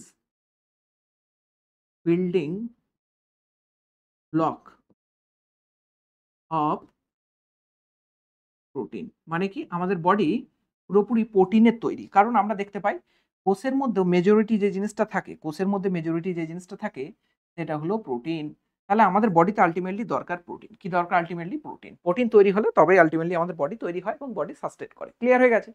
তাহলে ডিএনএ থেকে আরএনএ, আরএনএ থেকে প্রোটিন। উনি বললেন এই যে ডিএনএ থেকে ডিএনএ তৈরি হতে পারে, এই পদ্ধতিটার নাম দিয়েছিলেন প্রতিলিপিকরণ। একে ইংলিশে বলা হয় রেপ্লিকেশন। কি বলা হয়? রেপ্লিকেশন। রেপ্লিকেশনকে বাংলায় কি বলা হয়? প্রতিলিপিকরণ। এই একটাই বাংলা আছে, বাকি যে দুটো নাম তোমাকে ইংলিশে মুখস্থ করতে হবে, তোমার দুঃখ কিছু করার নেই। ডিএনএ থেকে আরএনএ তৈরির পদ্ধতির নাম হলো ট্রান্সক্রিপশন। কি নাম? ট্রান্সক্রিপশন। আমি লিখছি ইংলিশে, বাংলায় লেখা আছে, তুমি চাইলে বাংলাতে নিজের মতো লিখতে পারো। আর আরএনএ থেকে প্রোটিন তৈরির নাম হলো ট্রান্সলেশন। কি নাম? ট্রান্সলেশন। কি নাম? ট্রান্সলেশন। আমি এটা এমনিতেই পুরো ডিটেলসে ভালো করে আরেকবার সেন্ট্রাল ডগমা বোঝাবো। তাহলে ডিএনএ থেকে ডিএনএ তৈরি, ডিএনএ থেকে এমআরএনএ, এমআরএনএ থেকে প্রোটিন। ট্রান্সক্রিপশন, ট্রান্সলেশন এবং রেপ্লিকেশন। প্রথমটার নাম রেপ্লিকেশন, সেকেন্ডের নাম ট্রান্সক্রিপশন, তৃতীয়টার নাম হলো ট্রান্সলেশন। তোমরা যারা অলরেডি হোম প্রাইভেটে পড়েছো তারা জানো রেপ্লিকেশন, ট্রান্সক্রিপশন, ট্রান্সলেশন এই তিনটে টপিকই এই চ্যাপ্টার মূল স্তম্ভ। এই তিনটে টপিক পড়তে গিয়ে তোমাদের অবস্থাটা খারাপ হয়ে যায়। তো সুতরাং এই টপিক তিনটে আমরা পড়বই, অর্থাৎ পুরোপুরি সেন্ট্রাল ডগমা আমরা পড়ার চেষ্টা করবো। তো এই যে ছোট্ট কনসেপ্ট, ডিএনএ থেকে ডিএনএ তৈরি, ডিএনএ থেকে এমআরএনএ, এমআরএনএ থেকে প্রোটিন তৈরি হয়, এই কনসেপ্টটাকে দিয়েছিলেন বিজ্ঞানী ক্রিক। ওয়াটসনের ক্রিকের যে ক্রিক, সেই ক্রিক দিয়েছিলেন। তো সুতরাং এই জিনিসটাকে তোমরা একটুখানি মুখস্থ করে নিও, কারণ ইম্পর্টেন্ট একটা এমসিকিউ এখান থেকে দেয় যে ডিএনএ থেকে ডিএনএ তৈরির নাম কি? রেপ্লিকেশন। পুরোপুরি কনসেপ্ট রেপ্লিকেশনে যদিও পরে গিয়ে পড়বো, বহুজন আবার তার মধ্যে আবার অ্যান্সার করতে পারে না। ডিএনএ থেকে আরএনএ তৈরিকে কি বলে? ট্রান্সক্রিপশন। এটাই বহুজন জানে না, তাকে আবার ট্রান্সক্রিপশন থেকে কোশ্চেন ধরলে সে কি পারবে? আরএনএ থেকে যদি বলে প্রোটিন তৈরি পদ্ধতির নাম কি? তার নাম ট্রান্সলেশন। বহুজন জানেই না যে এমআরএনএ থেকে প্রোটিন তৈরির নাম ট্রান্সলেশন। তাকে যদি ট্রান্সলেশনের পদ্ধতি ধরায়, সে আর কিছু পারবে? তো মিনিমাম এটুকু একটা টিচার এক্সপেক্ট করে তোমার কাছ থেকে, যেন এইটুকু মিনিমাম করতে পারো। ক্লিয়ার হয়ে গেছে? এটুকু যদি করতে পারো, মনে রাখবে যে তুমি ঠিক আছে, পড়াশোনার লাইনে আছো, সায়েন্স নিয়ে পড়ছো, কমসে কম ওই সঙ্গীত বিদ্যা নিয়ে পড়ছো না। ঠিক আছে? ওকে, তো এবার আমরা পড়বো ডিএনএ প্যাকেজিং। কি পড়বো? DNA packaging. অলরেডি এই কনসেপ্টটা তোমাদেরকে বলে এলাম যে একটা কোষ সে নিজেই ন্যারো হয়, তার মধ্যে যে নিউক্লিয়াস থাকে তার লেন্থ কত হয় 10⁻⁻6 মিটার, ঠিক আছে, 10⁻⁻6 মিটার। এটাকে মুছে দিই কারণ 10⁻⁻6 কে এখানে 10⁻6 লেখা হয়নি। তাহলে এই জিনিসটা কি আসলে? এটা হলো নিউক্লিয়াস। এটা কি? নিউক্লিয়াস। এটা হচ্ছে ইউক্যারিওটস। কার ক্ষেত্রে বলা হচ্ছে? ইউক্যারিওটস। ইউক্যারিওটস কি জিনিস? এখনই কোশ্চেন আবার করো না। ইউক্যারিওটস মানে হলো, ইউক্যারিওটস মানে কি? যাদের নিউক্লিয়াস সুনির্দিষ্ট থাকে। যাদের নিউক্লিয়াস কি থাকে? সুনির্দিষ্ট। মানে কি? একটা কোষ আছে, কোষের মধ্যে নিউক্লিয় পর্দা ঘেরা একটা কোষ অঙ্গাণু আছে, তাকে বলা হবে নিউক্লিয়াস। তাকে বলা হবে নিউক্লিয়াস।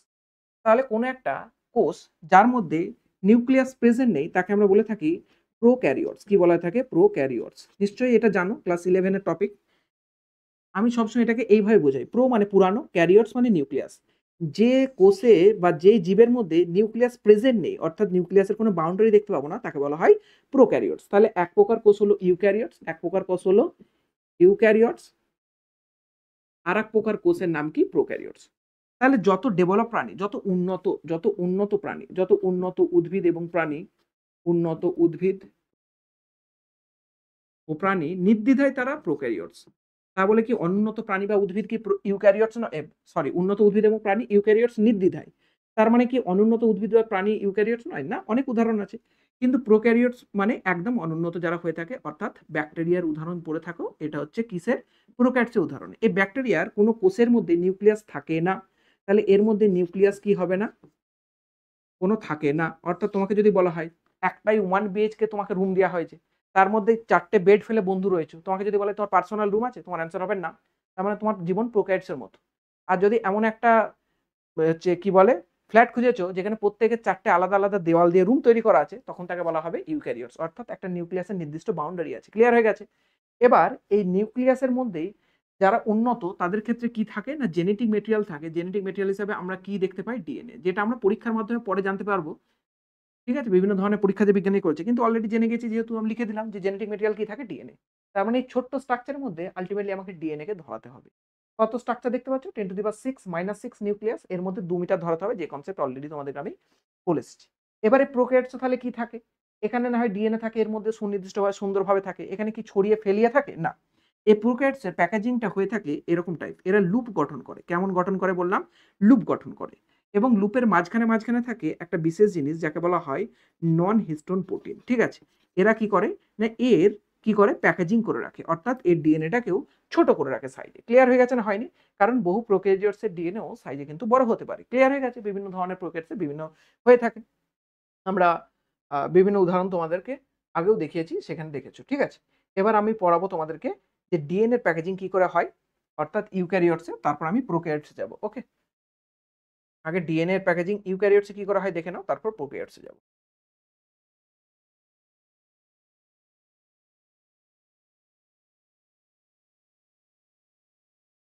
ওকে, অনেকটা কিন্তু যেতে হবে, অনেকটা কিন্তু যেতে হবে আমাদেরকে আজকে একসঙ্গে। ঠিক আছে? অনেকটা কিন্তু একসঙ্গে যেতে হবে। বলো, তোমরা মোটিভেটেড আছো? ডিএনএ প্যাকেজিং পড়াবো, মোটিভেটেড আছো? পুরো এনার্জি ফুল আছে? বোর হয়ে যাওনি তো? 1 ঘন্টার কাছাকাছি ক্লাস হয়ে গেছে বলে? আগের দিনের ক্লাসটা রিভিশন করতে করাতে 1 ঘন্টা হয়ে গেছে। বোর হয়ে যাওনি তো? বোর হয়ে গেছো? তো এমআর এর ফুল ফর্ম কি? এমআরএনএ মানে মেসেঞ্জার আরএনএ। একদম জোশ আছে তো? ফুল জোশ আছে তো? এই চ্যাপ্টার যখন পড়াবো আমাকে ঠান্ডা ভাবেই কথা বলতে হবে। কারণ এই চ্যাপ্টার যদি মাথা গরম হয়ে যায়, কনসেপ্ট কিন্তু গোলমাল হয়ে যাবে আমার।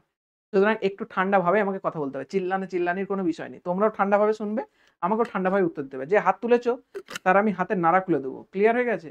যে হাত তুলেছো তার হাতের আমি নাড়া খুলবো, দাঁড়াও। নুমান বলে মনে করবে। ঠিক আছে, চলো। এখন আমরা যেটা পড়বো সেটা হলো ডিএনএ প্যাকেজিং। কি পড়বো আমরা? ডিএনএ প্যাকেজিং মানে ডিএনএ কে প্যাক করবো। DNA packaging. Okay? DNA packaging. ঠিক আছে? ডিএনএ প্যাকেজিং আমরা কি প্যাক করব? কাকে প্যাক করব? ডিএনএ কে প্যাক করব। কাকে প্যাক করব আমরা? ডিএনএ কে। শুধু কি ডিএনএ কে একা প্যাক করা যাবে? না। আমি যদি কথার জন্য বলি যে আমি এই তোয়ালেটাকে 2 মিটার আছে, একে যদি আমি শুধু প্যাক করতে চাই, প্যাক করলে হবে? না। একে ভালো করে প্যাক করার জন্য একে আমাকে এমন কিছু জিনিস দিতে হবে যেন একে ভালো করে ধরে রাখে। একে ভালো করে কি রাখে বলো? ধরে রাখে। ক্লিয়ার হয়ে গেছে? একে যেন ভালো করে ধরে রাখে। তো ধরে রাখার জন্য এখানে এক প্রকার প্রোটিন পাই। এখানে এক প্রকার কি পাই বলো? প্রোটিন। এই প্রোটিন এবং ডিএনএ কি হয়? একসঙ্গে মিলে যায়। প্রোটিনটার নাম কি? যে প্রোটিনটা থাকে তার নাম কি? তার নাম হলো হিস্টোন প্রোটিন। কি নাম বলো? Histone protein. কি নাম? এই প্রোটিনটার নাম হলো হিস্টোন প্রোটিন। ওকে? এই প্রোটিনটার নাম কি বলো? Histone protein. এই হিস্টোন প্রোটিন কি করে? ডিএনএ কে ভালো করে ধরে। কিভাবে ধরে স্যার? নরমালি তো আমরা ডিএনএ কে ধরতে পারব না। ডিএনএ কে কি করে ধরে? দেখো, ডিএনএ এর ফুল ফর্ম আমি কি বলেছিলাম তোমাদেরকে? ডিএনএ ফুল ফর্মটা সবসময় মনে রাখবে। Deoxy ribo nucleic acid. Deoxy ribo nucleic acid. Sir কেন এটা লিখলেন ডিঅক্সি রাইবো নিউক্লিক অ্যাসিড? বাবা এই যে শব্দটা বারবার তোমাদেরকে বলছি, এই অ্যাসিড শব্দটা মনে রাখবে। এই অ্যাসিডিক হয় বলে এ কেমন চার্জ হয়? এর চার্জ কেমন হয়? চার্জ কেমন হয়?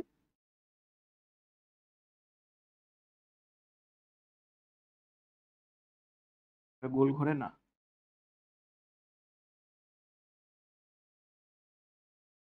তাহলে এর চার্জ কেমন হয় বলো? কেমন ধরনের চার্জ কন্টেন্ট করে থাকে? এ যেহেতু অ্যাসিডিক হয়ে থাকে, সেই জন্য এর চার্জ কন্টেন্ট করে নেগেটিভ। কেমন চার্জ কন্টেন্ট করে? নেগেটিভ। কার নেগেটিভ চার্জ? ডিএনএ চার্জ হচ্ছে নেগেটিভ। আর এই যে প্রোটিনটা থাকে হিস্টোন, এ হয় বেসিক নেচারের। সেইজন্য এ কেমন হয়? পজিটিভ। কেমন হয়? পজিটিভ। ক্লিয়ার হয়ে গেছে? এ কেমন হয়? পজিটিভ। তাহলে এ হয়ে থাকে অ্যাসিডিক আর এ হয়ে থাকে পজিটিভ। এ হয়ে থাকে অ্যাসিডিক আর এ হয়ে থাকে কেমন? পজিটিভ। ওকে? এখানে লিখে দিই নেচার।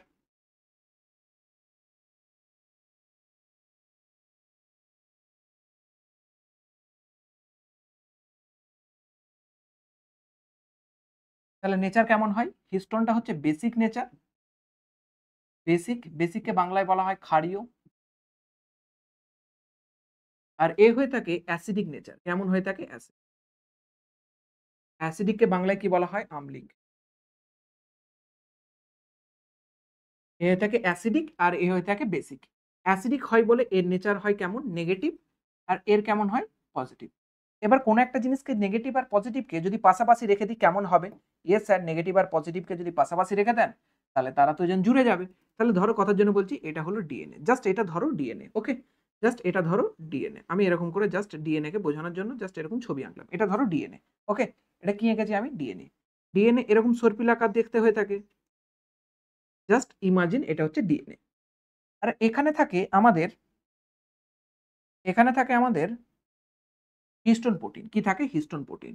হিস্টোন প্রোটিন কেমন দেখতে হয়? এরকম গোল, গোল আকার দেখতে হয়। ঠিক আছে? হিস্টোন প্রোটিন কেমন দেখতে হয় বললাম? এরকম গোল, গোল আকার দেখতে হয়।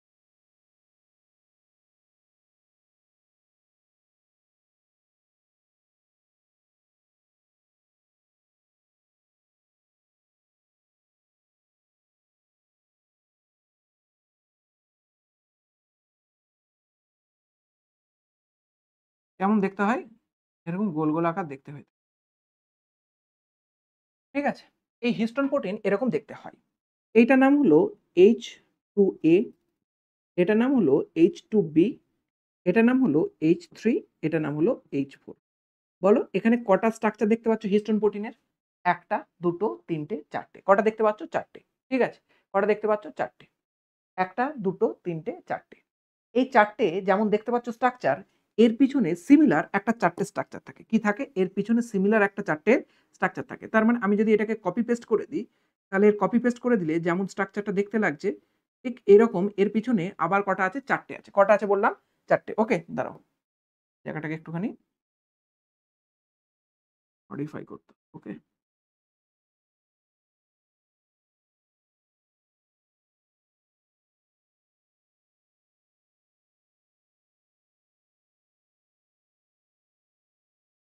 ধুর বাবু। ঠিক আছে। তাহলে এখানে কটা স্ট্রাকচার দেখতে পাচ্ছ? ৪ টে স্ট্রাকচার। একটু পরে আমি যেটা আঁকতে চাইছি সেটা দেখাচ্ছি। এমনিতেই আছে সেখানে।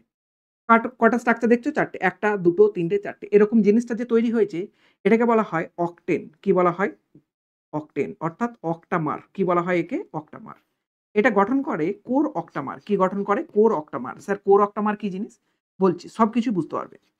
তোমরা একটা শব্দ জানো অক্টা মানে কি? অক্টা মানে হলো ৮। অক্টা মানে কি? ৮। কিন্তু স্যার এখানে তো ৪ টে আছে, একে অক্টামার কেন বলা হবে? বাবু আমি বললাম যে এর পিছনে সিমিলার এরকম একটা স্ট্রাকচার, এরকম একটা, এরকম একটা আর এরকম একটা আছে। প্রত্যেকটা দুটো, দুটো করে আছে। তাহলে প্রত্যেকটা কটা, কটা করে আছে?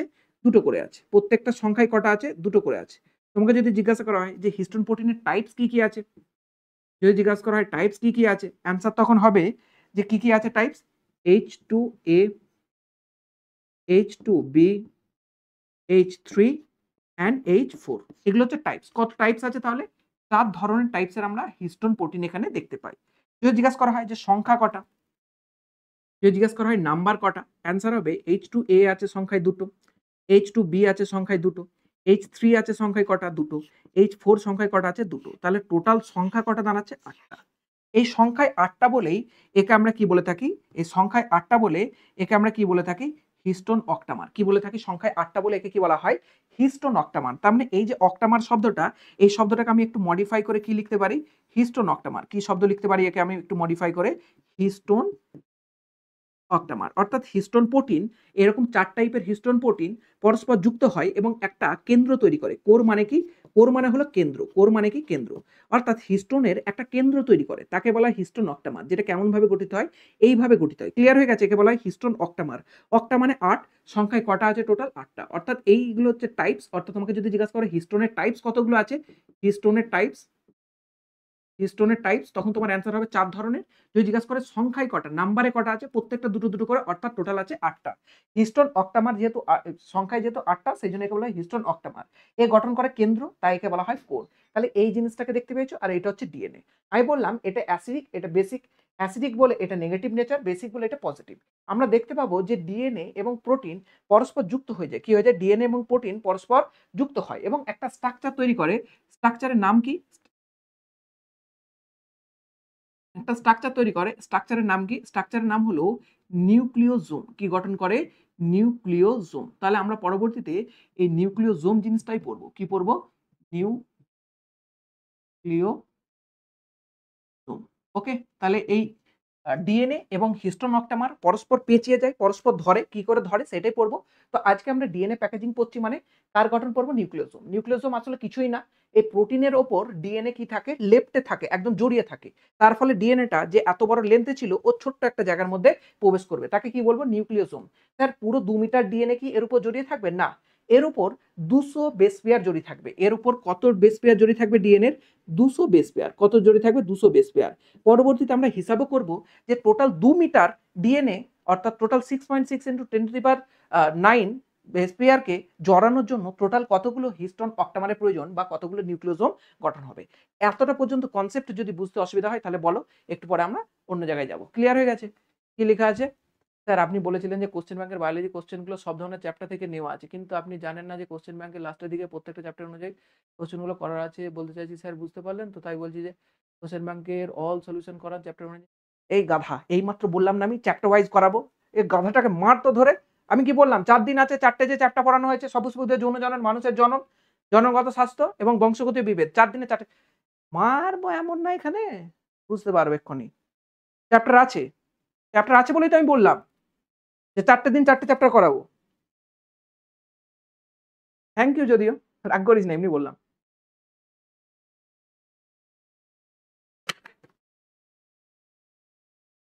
স্যার কতগুলো বেস পেয়ার জোড়া থাকবে একটু পরে ডিটেলসে বলছি। এতটা পর্যন্ত কোনো ডাউটস আছে কিনা বল? আমি বলবো যে এটা তোরা ধরে ধরে খাতায় ভালো করে নোটস করিস, নাহলে কিন্তু পরবর্তী কনসেপ্টে বুঝতে প্রবলেম হলে আমাকে বলিস না, স্যার এখানটা বুঝতে পারছি না। এত স্লো, এত ভালো করে বোঝানোর পরেও যদি বুঝতে না পারিস, তোর মাথায় না একটা ফাটাস করে গিয়ে মারতে হয়। বুঝতে পারলি? এতটা পর্যন্ত বুঝতে কোনো অসুবিধা আছে বল? খুব স্লো, খুব আস্তে আস্তে বোঝানোর চেষ্টা করছি। একদম ফাস্ট পড়াচ্ছি না আমি। খুব স্লো পড়াচ্ছি। এত স্লো রেটে আমি কোনোদিন পড়াই না। তোরা লক্ষ্য করেছিস হয়তো। স্যার 200 বেস পেয়ারের ডিএনএ কি 4টে নাকি একটা প্রোটিনে ধরিয়ে থাকে?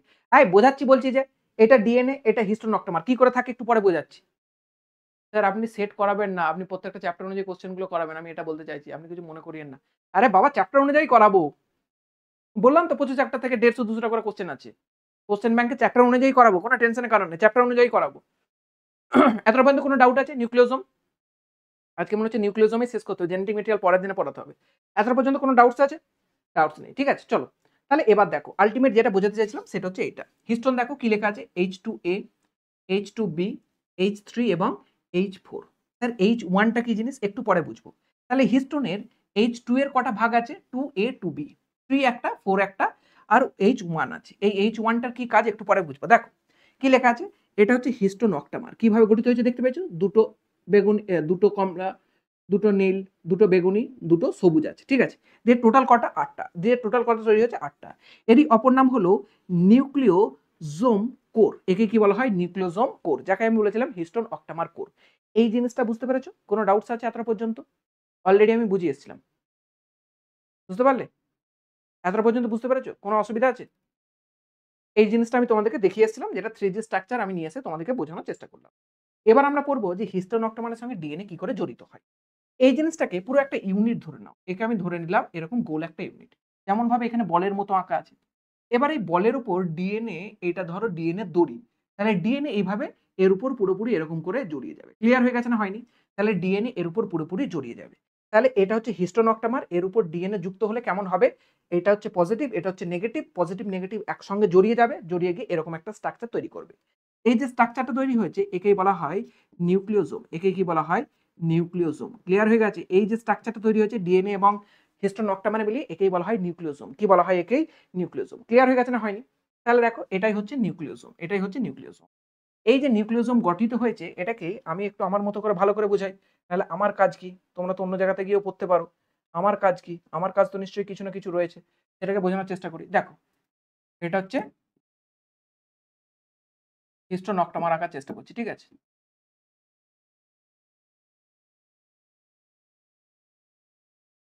হিস্টোন অক্টামার, ওকে? হিস্টোন অক্টামারে অলরেডি নাম তোমরা জানো, তাও একবার রিভিশন করাই যাতে মনে থাকে। H2A, H2B, H3 এবং এটা হলো H4, ওকে? আমি বললাম এর সঙ্গে ডিএনএ যুক্ত হয় কেমন করে? এরকম ভাবে এর উপর পুরো জড়িয়ে যায়। এর উপর কি থাকে বললাম আমি? এরকম ভাবে জড়িয়ে যায়।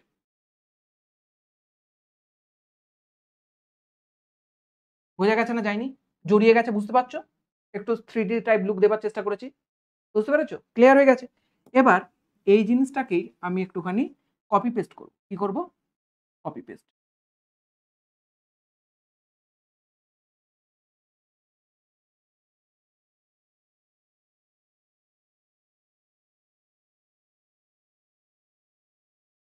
এই জিনিসটাকে একটুখানি কপি পেস্ট করলাম। ধুর বাবা! হচ্ছে কি রে?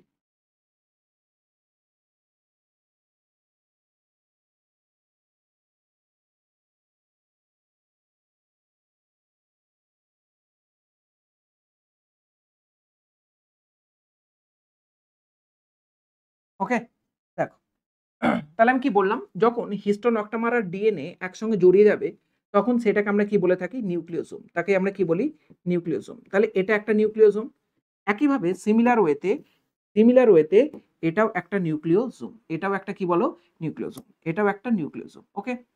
এরকম প্রচুর নিউক্লিওজোম পরপর যুক্ত হয়। এরকম প্রচুর নিউক্লিওজোম পরপর যুক্ত হয়। ঠিক আছে?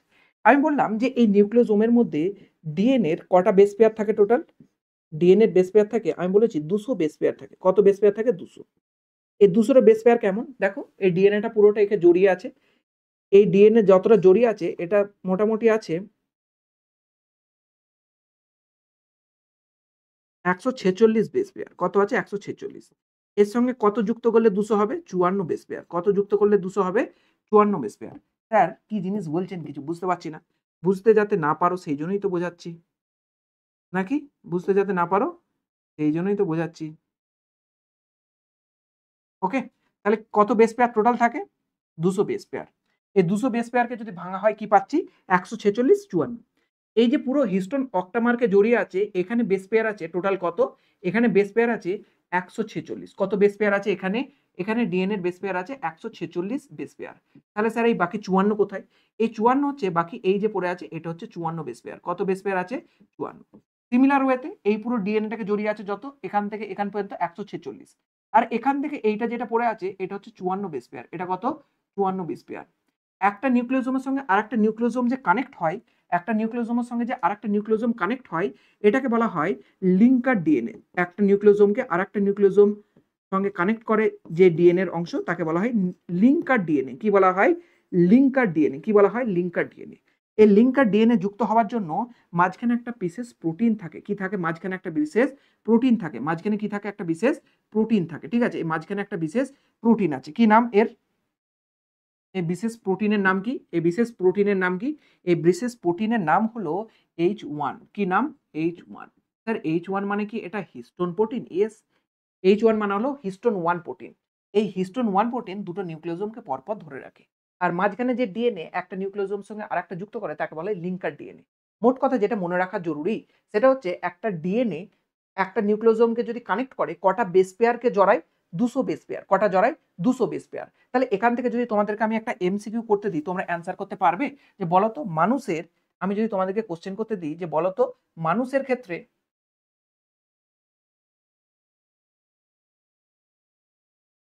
আমি যদি তোমাদেরকে কোয়েশ্চেন করতে দিই, কই রে ভাই একটু সরে আয় এদিকে। স্যার বলছিলাম যে পুরো অক্টামারে যতটা ডিএনএ জড়িয়ে থাকে সেটা কি ২০০ বেস পেয়ার? ইয়েস বাবু সেটা হচ্ছে ২০০ বেস পেয়ার। ধুর, ধুর, ধুর কোথায় চলে গেছে? অক্টামারকে জড়িয়ে থাকে ১৪৬ তার সঙ্গে ৫৪ থাকে যেটা বাইরের দিকে বেরিয়ে থাকে। বুঝতে পারলে? যেটা বাইরের দিকে বেরিয়ে থাকে। এবার এখান থেকে তোমাদেরকে একটা ক্যালকুলেশন আমি করাই। ওকে? এখান থেকে একটা ক্যালকুলেশন তোমাদেরকে আমি করাই। ক্যালকুলেশনটা কি? মানুষের দেহে মানুষের কোয়েশ্চেনটা কিন্তু পরীক্ষায় পড়ে। এমসিকিউ এ কিন্তু দিতে পারে। নিটেতে তো দেয়। মানুষের দেহে নিউক্লিওজোমের নিউক্লিওজোমের সংখ্যা কত? সংখ্যা বা পরিমাণ যা খুশি ভাবতে পারো। সংখ্যা বা পরিমাণ কত? সংখ্যা বা পরিমাণ কত? এটার অ্যান্সার করো দেখি। এটার ক্যালকুলেশন করে অ্যান্সার বলতে পারবে আমাকে? খুব সহজ। টোটাল বেস পেয়ার অলরেডি জানো। ২০০ দিয়ে ভাগ করলেই নিউক্লিওজোমের সংখ্যা বেরিয়ে যাবে। এটা অ্যান্সার করতে পারবে বলো? একদম ইজি। অলরেডি বলে দিয়েছি এটা নিউক্লিওজোম। এটাই ছিল প্যাকেজিং। এর থেকে বাইরের আর কিছু কনসেপ্টের প্রয়োজন নেই। মোর দ্যান এনাফ যা জেনে গেছো। এবার বলো আমাকে। বুঝতে পেরেছো এতটা পর্যন্ত? এই কোয়েশ্চেনটা সলভ করো দেখি। এই কোয়েশ্চেনটা সলভ করো দেখি।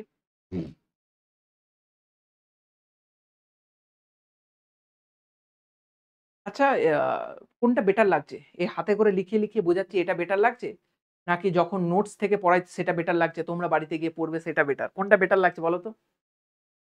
কোনটা বেটার লাগছে? Which is better? এটা বেটার? নাকি নোটস থেকে যখন পড়াতাম সেটা বেটার? বলো?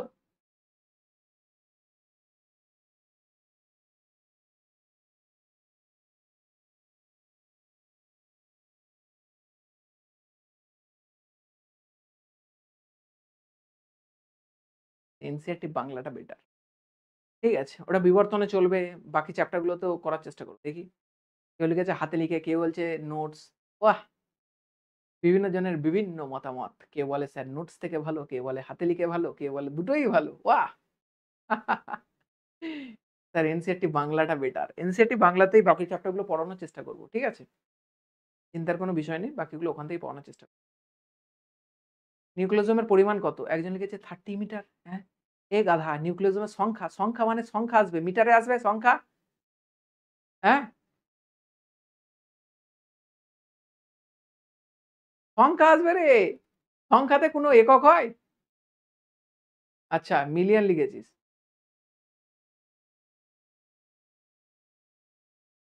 স্যার আপনার মতো পড়ান। ঠিক আছে চলো।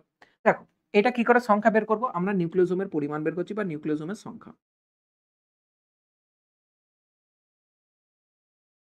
আমরা বের করছি নিউক্লিওজোমের ওকে নিউক্লিওজোমের সংখ্যা কত? আমরা জানি টোটাল আমাদের বডিতে কতগুলো বেস পেয়ার আছে? 6.6 ইন্টু 10^9 তাহলে এটাকে ডিভাইড করব কত দিয়ে? ২০০ দিয়ে। তাহলে বেরিয়ে যাবে 3.3 ইন্টু 10^7 এতগুলো আমাদের বডিতে কিন্তু কি আছে বলো? নিউক্লিওজোম আছে। তাহলে তোমাকে যদি এমসিকিউ কোনদিন দেয় যে বলো বডিতে নিউক্লিওজোমের সংখ্যা কত? নির্দ্বিধায় একদম ক্যালকুলেশন করে বের করবে, মুখস্থ করার কোনো প্রয়োজন নেই। ক্যালকুলেশন করে বের করবে, মুখস্থ করার কোনো প্রয়োজন নেই। এটা হচ্ছে নিউক্লিওজোমের গঠন। ঠিক আছে? এটাকে আমি একটুখানি বেটার ছবিতে দেখিয়ে দিই। দেখো এনসিইআরটি তে এখানে লেখা আছে হেলিক্সের প্যাকেজিং একটুখানি তোমাদেরকে আমি পড়িয়ে দিই। এটা এনসিইআরটির ভাষা একটুখানি পড়িয়ে দিই। বলছে পরপর সজ্জিত দুটি বেস যুগ্মের মধ্যেকার দূরত্ব কত?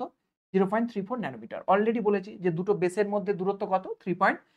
0.34 ন্যানোমিটার। সেটাকে যদি আমরা মিটারে করি তাহলে কত হয়? 0.34 ইন্টু 10^-9 মিটার। ক্লিয়ার হয়ে গেছে? লেখা দেখতে পাচ্ছ, বুঝতে পারছো? লেখা দেখতে আর বুঝতে পারছো কিনা একটুখানি আমাকে বলো তো? প্রত্যেকটা লেখা দেখতে আর বুঝতে পারছো কিনা? প্রত্যেকটা লেখা দেখতে আর বুঝতে পারছো কিনা একটুখানি আমাকে জানাও। এই চ্যাপ্টারটা এত সুন্দর চ্যাপ্টার না, আমি যখন এর মধ্যে পড়াতে ঢুকি না, তখন এর মধ্যে পুরো ইনভলভড হয়ে যাই। এই চ্যাপ্টারটা পড়াই যখন আমি তখন সময় দেখি না, কিচ্ছু দেখি না, শুধু পড়াই। স্যার ২০০ র মধ্যে ৫৪ টা নিউক্লিওজোম তার বাইরে থাকে। তো ওটা বাদ যাবে না? গাধা তোকে মারবো এক্ষুনি। এইমাত্র বললাম যে আমি যে নিউক্লিওজোমে টোটাল থাকে 200 বেস পেয়ার, 146টা এইভাবে জড়িয়ে থাকে আর 200টা এখানে, কিন্তু থাকে টোটাল কভার করে কতটা? 200টাই কভার করে একটা নিউক্লিওজোম। এটাই তো লিখেছি, নিউক্লিওজোমে ডিএনএ থাকে কত? 200 বেস পেয়ার, 146টা ডাইরেক্ট জড়িয়ে থাকে আর একটু একটু বেরিয়ে থাকে।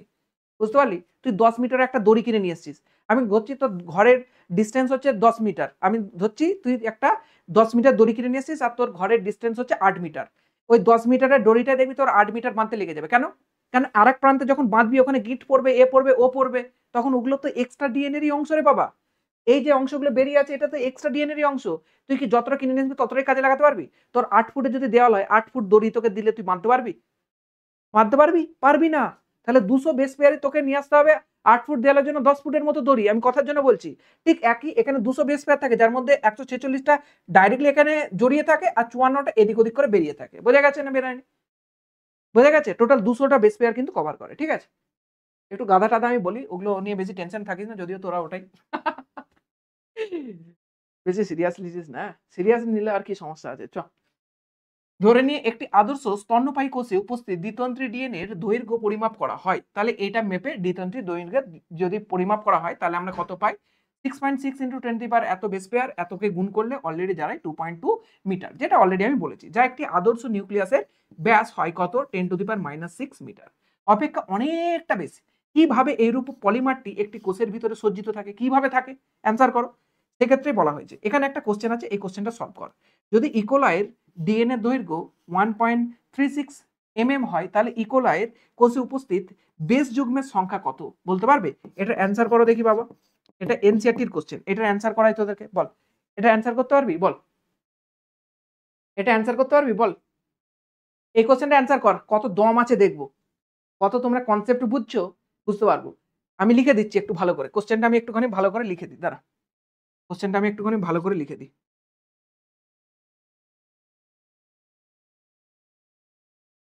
কোশ্চেনটা আমি একটুখানি ভালো করে লিখে দিই। ওকে, কোশ্চেনটা আমি লিখে দিই। কার ক্ষেত্রে কোশ্চেন করছি আমরা? ইকোলাই। ইকোলাইয়ের ডিএনএ লেন্থ কত?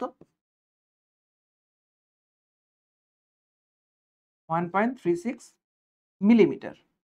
ঠিক আছে, এর একটা বেস পেয়ারের ডিস্টেন্স কত? Distance between base pair 0.34 nanometre. একটা এক্সট্রা ডেটা দিয়ে দিলাম। তাহলে এটার অ্যান্সার কর, কত অ্যান্সার বেরোবে? অ্যান্সার কর। এটা কত অ্যান্সার বেরোবে? অ্যান্সার কর। অ্যান্সার বের কর, অ্যান্সার বের কর।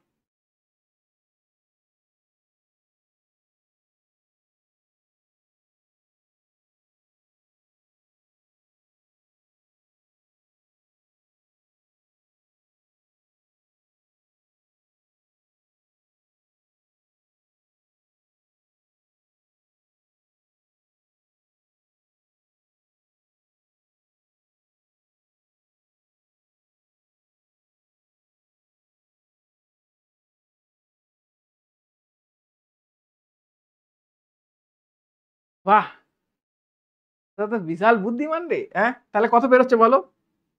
তাহলে বেস পেয়ারের পরিমাণ কত বেরোচ্ছে? ফর্মুলাটা কি হয়? DNA length is equal to total base pair into distance between base pair. তাহলে আমাদেরকে বের করতে হবে কি? Total base pair. তাহলে total base pair is equal to DNA length upon distance between base pair.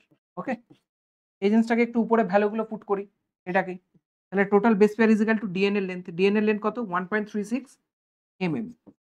আপন ডিস্টেন্স বিটুইন কত? 0.34 nanometre. এগুলোকে কনভার্ট কর ইন্টু 10⁻³ আর নিচেরটা হবে 0.34 ইন্টু 10⁻⁹। এটা যখন উপরে উঠবে অ্যাপ্রক্স ভ্যালু আসবে 4.6 ইন্টু 10⁶ বেস পেয়ার। ক্লিয়ার হয়ে গেছে? আমি যে তোদেরকে বলি যে এই ডেটাটা অলরেডি তোরা জানতিস, এই ডেটাটা তোরা অলরেডি জানতিস। প্রথম দিনে যখন একদম এনসিইআরটির প্রথম লাইন পড়েছিস তখনই এই ডেটাটা পড়েছিস, বুঝতে পারলি? এই ডেটাটা কেন তোর কি প্রবলেম হচ্ছে? কি সমস্যা? কার কি প্রবলেম হচ্ছে বলো বাবু?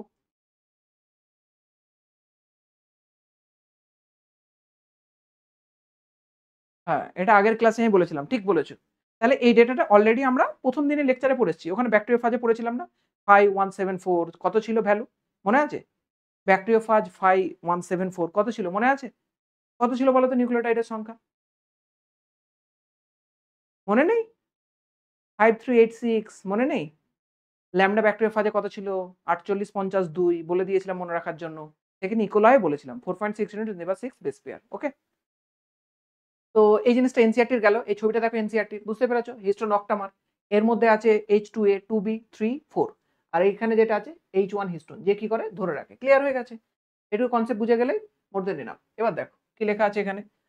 এটা হচ্ছে প্রোক্যারিওটের প্যাকেজিং। তাহলে আমরা এতক্ষণ ধরে হচ্ছে ইউক্যারিওটস এর বুঝেছি। এবার প্রোক্যারিওটস এর ডিএনএ এর প্যাকেজিং কিভাবে হয় দেখো একটুখানি। এনসিইআরটি যেটা লিখেছে ওইটুকুতেই সীমাবদ্ধ থাকবো, ওর থেকে বেশি জ্ঞান এখানে ঝরিয়ে লাভ নেই। ঠিক আছে? কি লেখা আছে ভালো করে পড়ার চেষ্টা করি। দেখো হচ্ছে প্রোক্যারিওট জীবে যেমন ইকোলাই যদিও সুস্পষ্ট নিউক্লিয়াস থাকে না। আমরা অলরেডি পড়েছি যে প্রোক্যারিওটে কিন্তু কোনো নিউক্লিয়াস সুস্পষ্ট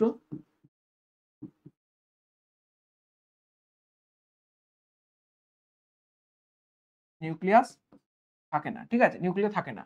তবুও এদের ডিএনএ সমগ্র কোষে ছড়িয়ে ছিটিয়ে অবস্থান করে না। আমি বলেই দিয়েছিলাম যে এটা যদি পুরোপুরি একটা কোষ হয়, এর ডাইরেক্টলি এমনি করে ছড়িয়ে ছাড়িয়ে নেই। বোঝা গেছে? এরকম ছড়িয়ে ছিটিয়ে কিন্তু নেই। একটা সুনির্দিষ্টভাবে থাকে। ডিএনএ ঋণাত্মক আধান বিশিষ্ট হওয়ায় কিছু প্রোটিন যেগুলো ধনাত্মক আধান বিশিষ্ট সাথে অঞ্চলগুলো যুক্ত হয় তাকে বলা হয় নিউক্লিওয়েড। কি বলা হয়? নিউক্লিওয়েড। এবং নিউক্লিওয়েডের ডিএনএ প্রোটিনের সঙ্গে যুক্ত হয়ে বড় লুপের আকারে সংগঠিত হয়। আমি তাহলে তোমাদেরকে ওখানেই বলেছিলাম যে ডিএনএ এরকম করে লুপ গঠন করে। কি করে? এরকম লুপ গঠন করে। ডিএনএ কেমন নেচারের? এটা হচ্ছে ডিএনএ। ডিএনএ কেমন নেচার? অলরেডি আমরা জানি ডিএনএ হচ্ছে নেগেটিভলি নেচার। আর এর সঙ্গে কিছু প্রোটিন যুক্ত হয়। কি যুক্ত হয় এর সঙ্গে কিছু? এর সঙ্গে কিছু এখানে কি যুক্ত হয়? প্রোটিন। কি যুক্ত হয়? প্রোটিন। প্রশ্ন হবে স্যার হিস্টোন প্রোটিন? অ্যান্সার হবে না, হিস্টোন প্রোটিন নয়। এখানে কি যুক্ত হয়?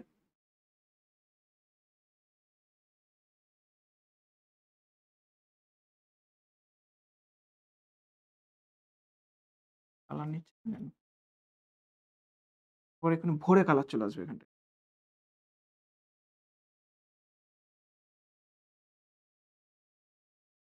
যে হচ্ছে ঠিক আছে চলো বাদ দাও। তাহলে এরকম ভাবে কি থাকে আমি বললাম? এরকম ভাবে এখানে বিশেষ প্রোটিন থাকে। ঠিক আছে? এই প্রোটিনগুলো সব নন হিস্টোন প্রোটিন। ঠিক আছে? এই প্রোটিনগুলো থাকে এখানে।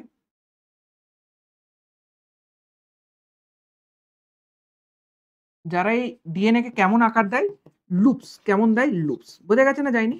তাহলে এই লালগুলো কি? এগুলো হলো এক প্রকার প্রোটিন। কিন্তু হিস্টোন প্রোটিন নয়। মাথায় যেন থাকে হিস্টোন প্রোটিন নয়। কেমন ধরনের প্রোটিন থাকে? ওই ডিটেইলস আমি একদমই আর যাব না। হিস্টোন প্রোটিন কেমন থাকে? পজিটিভ। এটাও কেমন থাকে? Positive but not histone protein. মনে থাকে যেন হিস্টোন প্রোটিন কিন্তু নয়। লাইসিন, আর্জিনিন বেশি এখানে থাকে। একটা জিনিসই মনে রাখো, এখানে লাইসিন সিস্টিন থাকে, আর্জিনিন নয় সিস্টিন। এই দুটো বেশি আধিক্য এখানে প্রোটিন দেখা যায় যেজন্য এটা পজিটিভ নেচারের হয়ে থাকে। ঠিক আছে? এটুকু এনসিইআরটি লাইন যদি বুঝতে পেরে যাও, নেক্সট স্লাইডে যাই। নেক্সট স্লাইডে এবার পুরোপুরি যেটা এতক্ষণ ধরে বলে এসেছি সেই জিনিসটা পুরো লেখা আছে এখানে। হ্যাঁ? নিজে থেকে এটাকে পড়বে তাহলে পুরোপুরি বুঝতে হবে। একটা কিচ্ছু বাদ দেওয়া নেই। ঠিক আছে? একটা কিচ্ছু বাদ দেওয়া নেই। এবার একটা কনসেপ্টই এখানে শুধুমাত্র একটুখানি আমি তোমাদেরকে বলি। সেটা হচ্ছে একটা কনসেপ্টই তোমাদেরকে এখানে বলি যেটা এখানে পরবর্তী ছবিতেও আছে। যে যখনই এইভাবে নিউক্লিওজোমগুলো পরপর যুক্ত হয়, দেখে কেমন লাগছে বলো তো? এই নিউক্লিওজোমগুলো যদি পরপর এরকম করে যুক্ত হয়, এরকম ভাবে নিউক্লিওজোমগুলো পরপর আছে। কি আছে? পরপর আছে। আর এদের চারপাশে কে জড়িয়ে আছে এরকম ভাবে?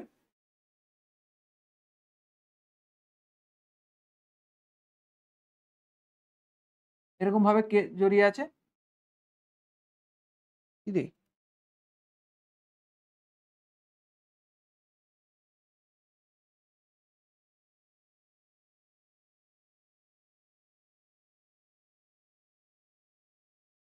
কে জড়িয়ে আছে এরকম ভাবে। এখন যখন এই জিনিসটা এরকম দেখতে, এটাকে আমরা বলে থাকি যে পুঁথির মালা যেমন হয় না? পুঁথির মালা যখন হয় না?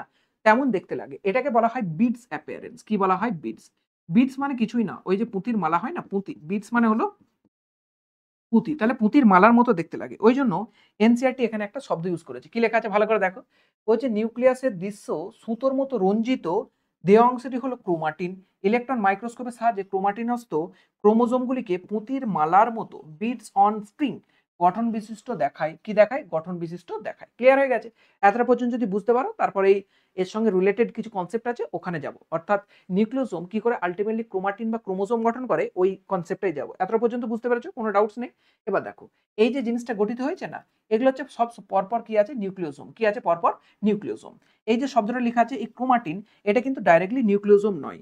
নিউক্লিওসোমের সঙ্গে বেশ কিছু জিনিস যুক্ত হয়। নিউক্লিওসোমের সঙ্গে বেশ কিছু জিনিস যুক্ত হয়। বেশ কিছু বলা ভুল, একটা বিশেষ প্রকার প্রোটিন যুক্ত হয়। এই প্রোটিনটা হলো নন হিস্টোন প্রোটিন। ওখানে আমরা কেমন পড়েছিলাম? Histone protein. এটা হলো নন হিস্টোন প্রোটিন। এটা কি বলো? নন হিস্টোন প্রোটিন। আমরা নিউক্লিওসোমের মধ্যে, আমরা যখন নিউক্লিওসোমের মধ্যে পড়েছিলাম তখন এখানে পড়েছিলাম ডিএনএ এর কথা। আর কথা কার কথা পড়েছিলাম? Histone protein. কার কথা পড়েছিলাম? Histone protein. আমরা যখন এই কনসেপ্টটা পড়েছিলাম তখন এখানে পড়েছিলাম যে ডিএনএ হয়ে থাকে নেগেটিভলি চার্জ আর হিস্টোন পজিটিভ হয়ে থাকে। কেমন হয়ে থাকে ডিএনএ? নেগেটিভ চার্জ আর হিস্টোন কেমন হয়ে থাকে? পজিটিভ। কিন্তু আমরা যখন নন হিস্টোন পড়ি তখন আমরা দেখি এই নন হিস্টোন হয়ে থাকে নেগেটিভলি চার্জ। কেমন চার্জ হয়ে থাকে? Negatively charge. কেমন হয়ে থাকে? Negatively charge. এই নিউক্লিওসোমের সঙ্গে নন হিস্টোন যুক্ত হয় যখন, তখন তৈরি করে সে ক্রোমাটিন। কেমন তৈরি করে? ক্রোমাটিন। আর এই ক্রোমাটিনকে আমরা বলে থাকি থ্রেড লাইক স্ট্রাকচার। কেমন বলে থাকি? Thread like structure. মানে কি? সুতোর মতো। কেমন দেখতে লাগে? সুতোর মতো। মানে কি? নরমালি তোমার বাড়িতে যেমন সুতো পড়ে থাকে এরকম, এরকম, এরকম, এরকম। এরকম ভাবে থাকে। কার মধ্যে থাকে? একটা কোষের মধ্যে নরমাল অবস্থায় এরকম ভাবে কে থাকে বলো? ক্রোমাটিন। কে থাকে? ক্রোমাটিন। তাহলে এই যে স্ট্রাকচারটা দেখতে পাচ্ছ, এটা নিউক্লিওসোম পরপর যুক্ত হয়ে তৈরি করে কি? ক্রোমাটিন। ক্রোমাটিন নরমাল কোষে কেমন থাকে? এরকম থ্রেড লাইক অর্থাৎ সুতোর মতো স্ট্রাকচারে থাকে। ক্লিয়ার হয়ে গেছে? এবার এই ছবিটা দেখো। এই ক্রোমাটিন গঠন হয়েছে পরপর যুক্ত হয়ে। এই ক্রোমাটিন আরো পরপর ঘন হয়। ঘন হয়ে যে স্ট্রাকচার তৈরি করে তাকে বলা হয় সলিনয়েডস। কি বলা হয় তাকে? সলিনয়েডস। সলিনয়েডস। সলিনয়েডস মানে কিছুই না।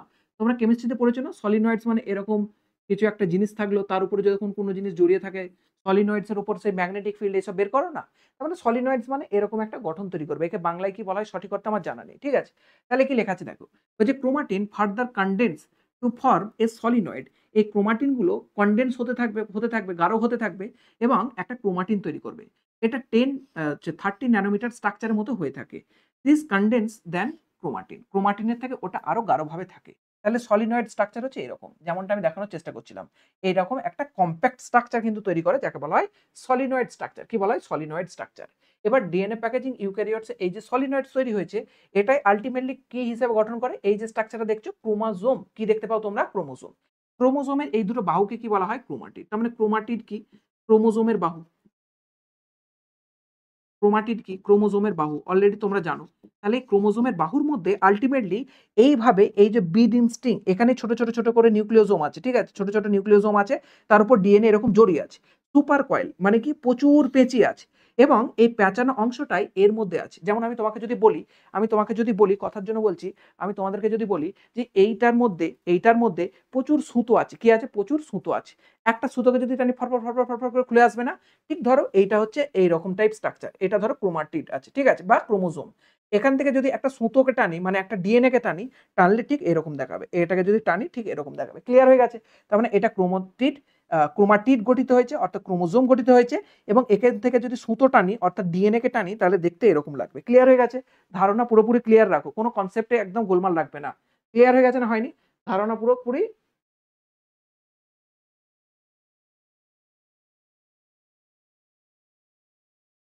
ওই মির্জা সিম ঠিক আছে। চলো। তাহলে এই যে জিনিসটা এটা কি? এইভাবেই জিনিসটা গঠিত হয়ে থাকে ক্রোমোজোম। এই ক্রোমোজোম কি নরমাল অবস্থায় দেখতে পাই? অ্যান্সার হবে না। এই ক্রোমোজোম আমরা মেটাফেজে দেখতে পাই। কখন দেখতে পাই বলো? মেটাফেজে ভালো করে লক্ষ্য করতে পারি। তোমরা যদি সেল ডিভিশন পড়ে থাকো তোমরা তখন জানো যে মেটাফেজে আমরা ক্রোমোজোমকে ভালো করে দেখতে পারি। নাহলে নরমাল অবস্থায় কি থাকে? ক্রোমাটিন থাকে। কি থাকে? ক্রোমাটিন। বলছে this process requires an additional set of protein that are collectively called as non histone protein. তাহলে এই নন হিস্টোন প্রোটিন মিলিয়ে আল্টিমেটলি কি তৈরি হয়?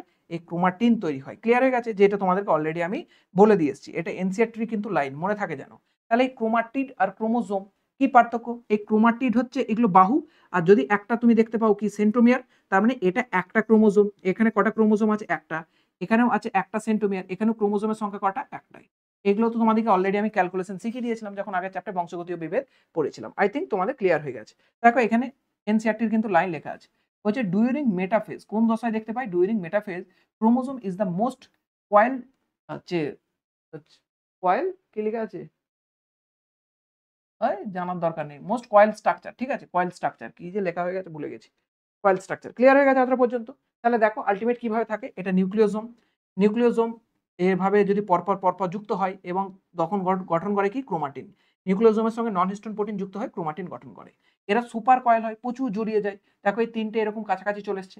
এ গঠন করে এরকম সলিনয়েড স্ট্রাকচার। এই সলিনয়েড স্ট্রাকচার আল্টিমেটলি গঠন করে কি? ক্রোমোজোম। কোনটা কত লেন্থ হয়ে থাকে যদি মনে রাখতে চাও মনে রাখো। ক্রোমাটিন যখন গঠিত হয় 10 ন্যানোমিটার লেন্থ থাকে। সুপার কয়েল 13 ন্যানোমিটার, একটু বেশি হয়ে থাকে। সলিনয়েড আরো বেশি জিনিস ধরে গেলে আরো একটু বড় লেন্থ। আর ক্রোমোজোম হয়ে থাকে 1400 ন্যানোমিটার। ক্লিয়ার হয়ে গেছে? এইটুকু স্ট্রাকচার পর্যন্ত যদি বুঝতে পেরে যাও তাহলে একটা আমাকে থামস আপ দাও। বলো এতটা পর্যন্ত বুঝতে পেরেছো? স্যার লাস্টে কয়েকটা এমসিকিউ করাবেন তো?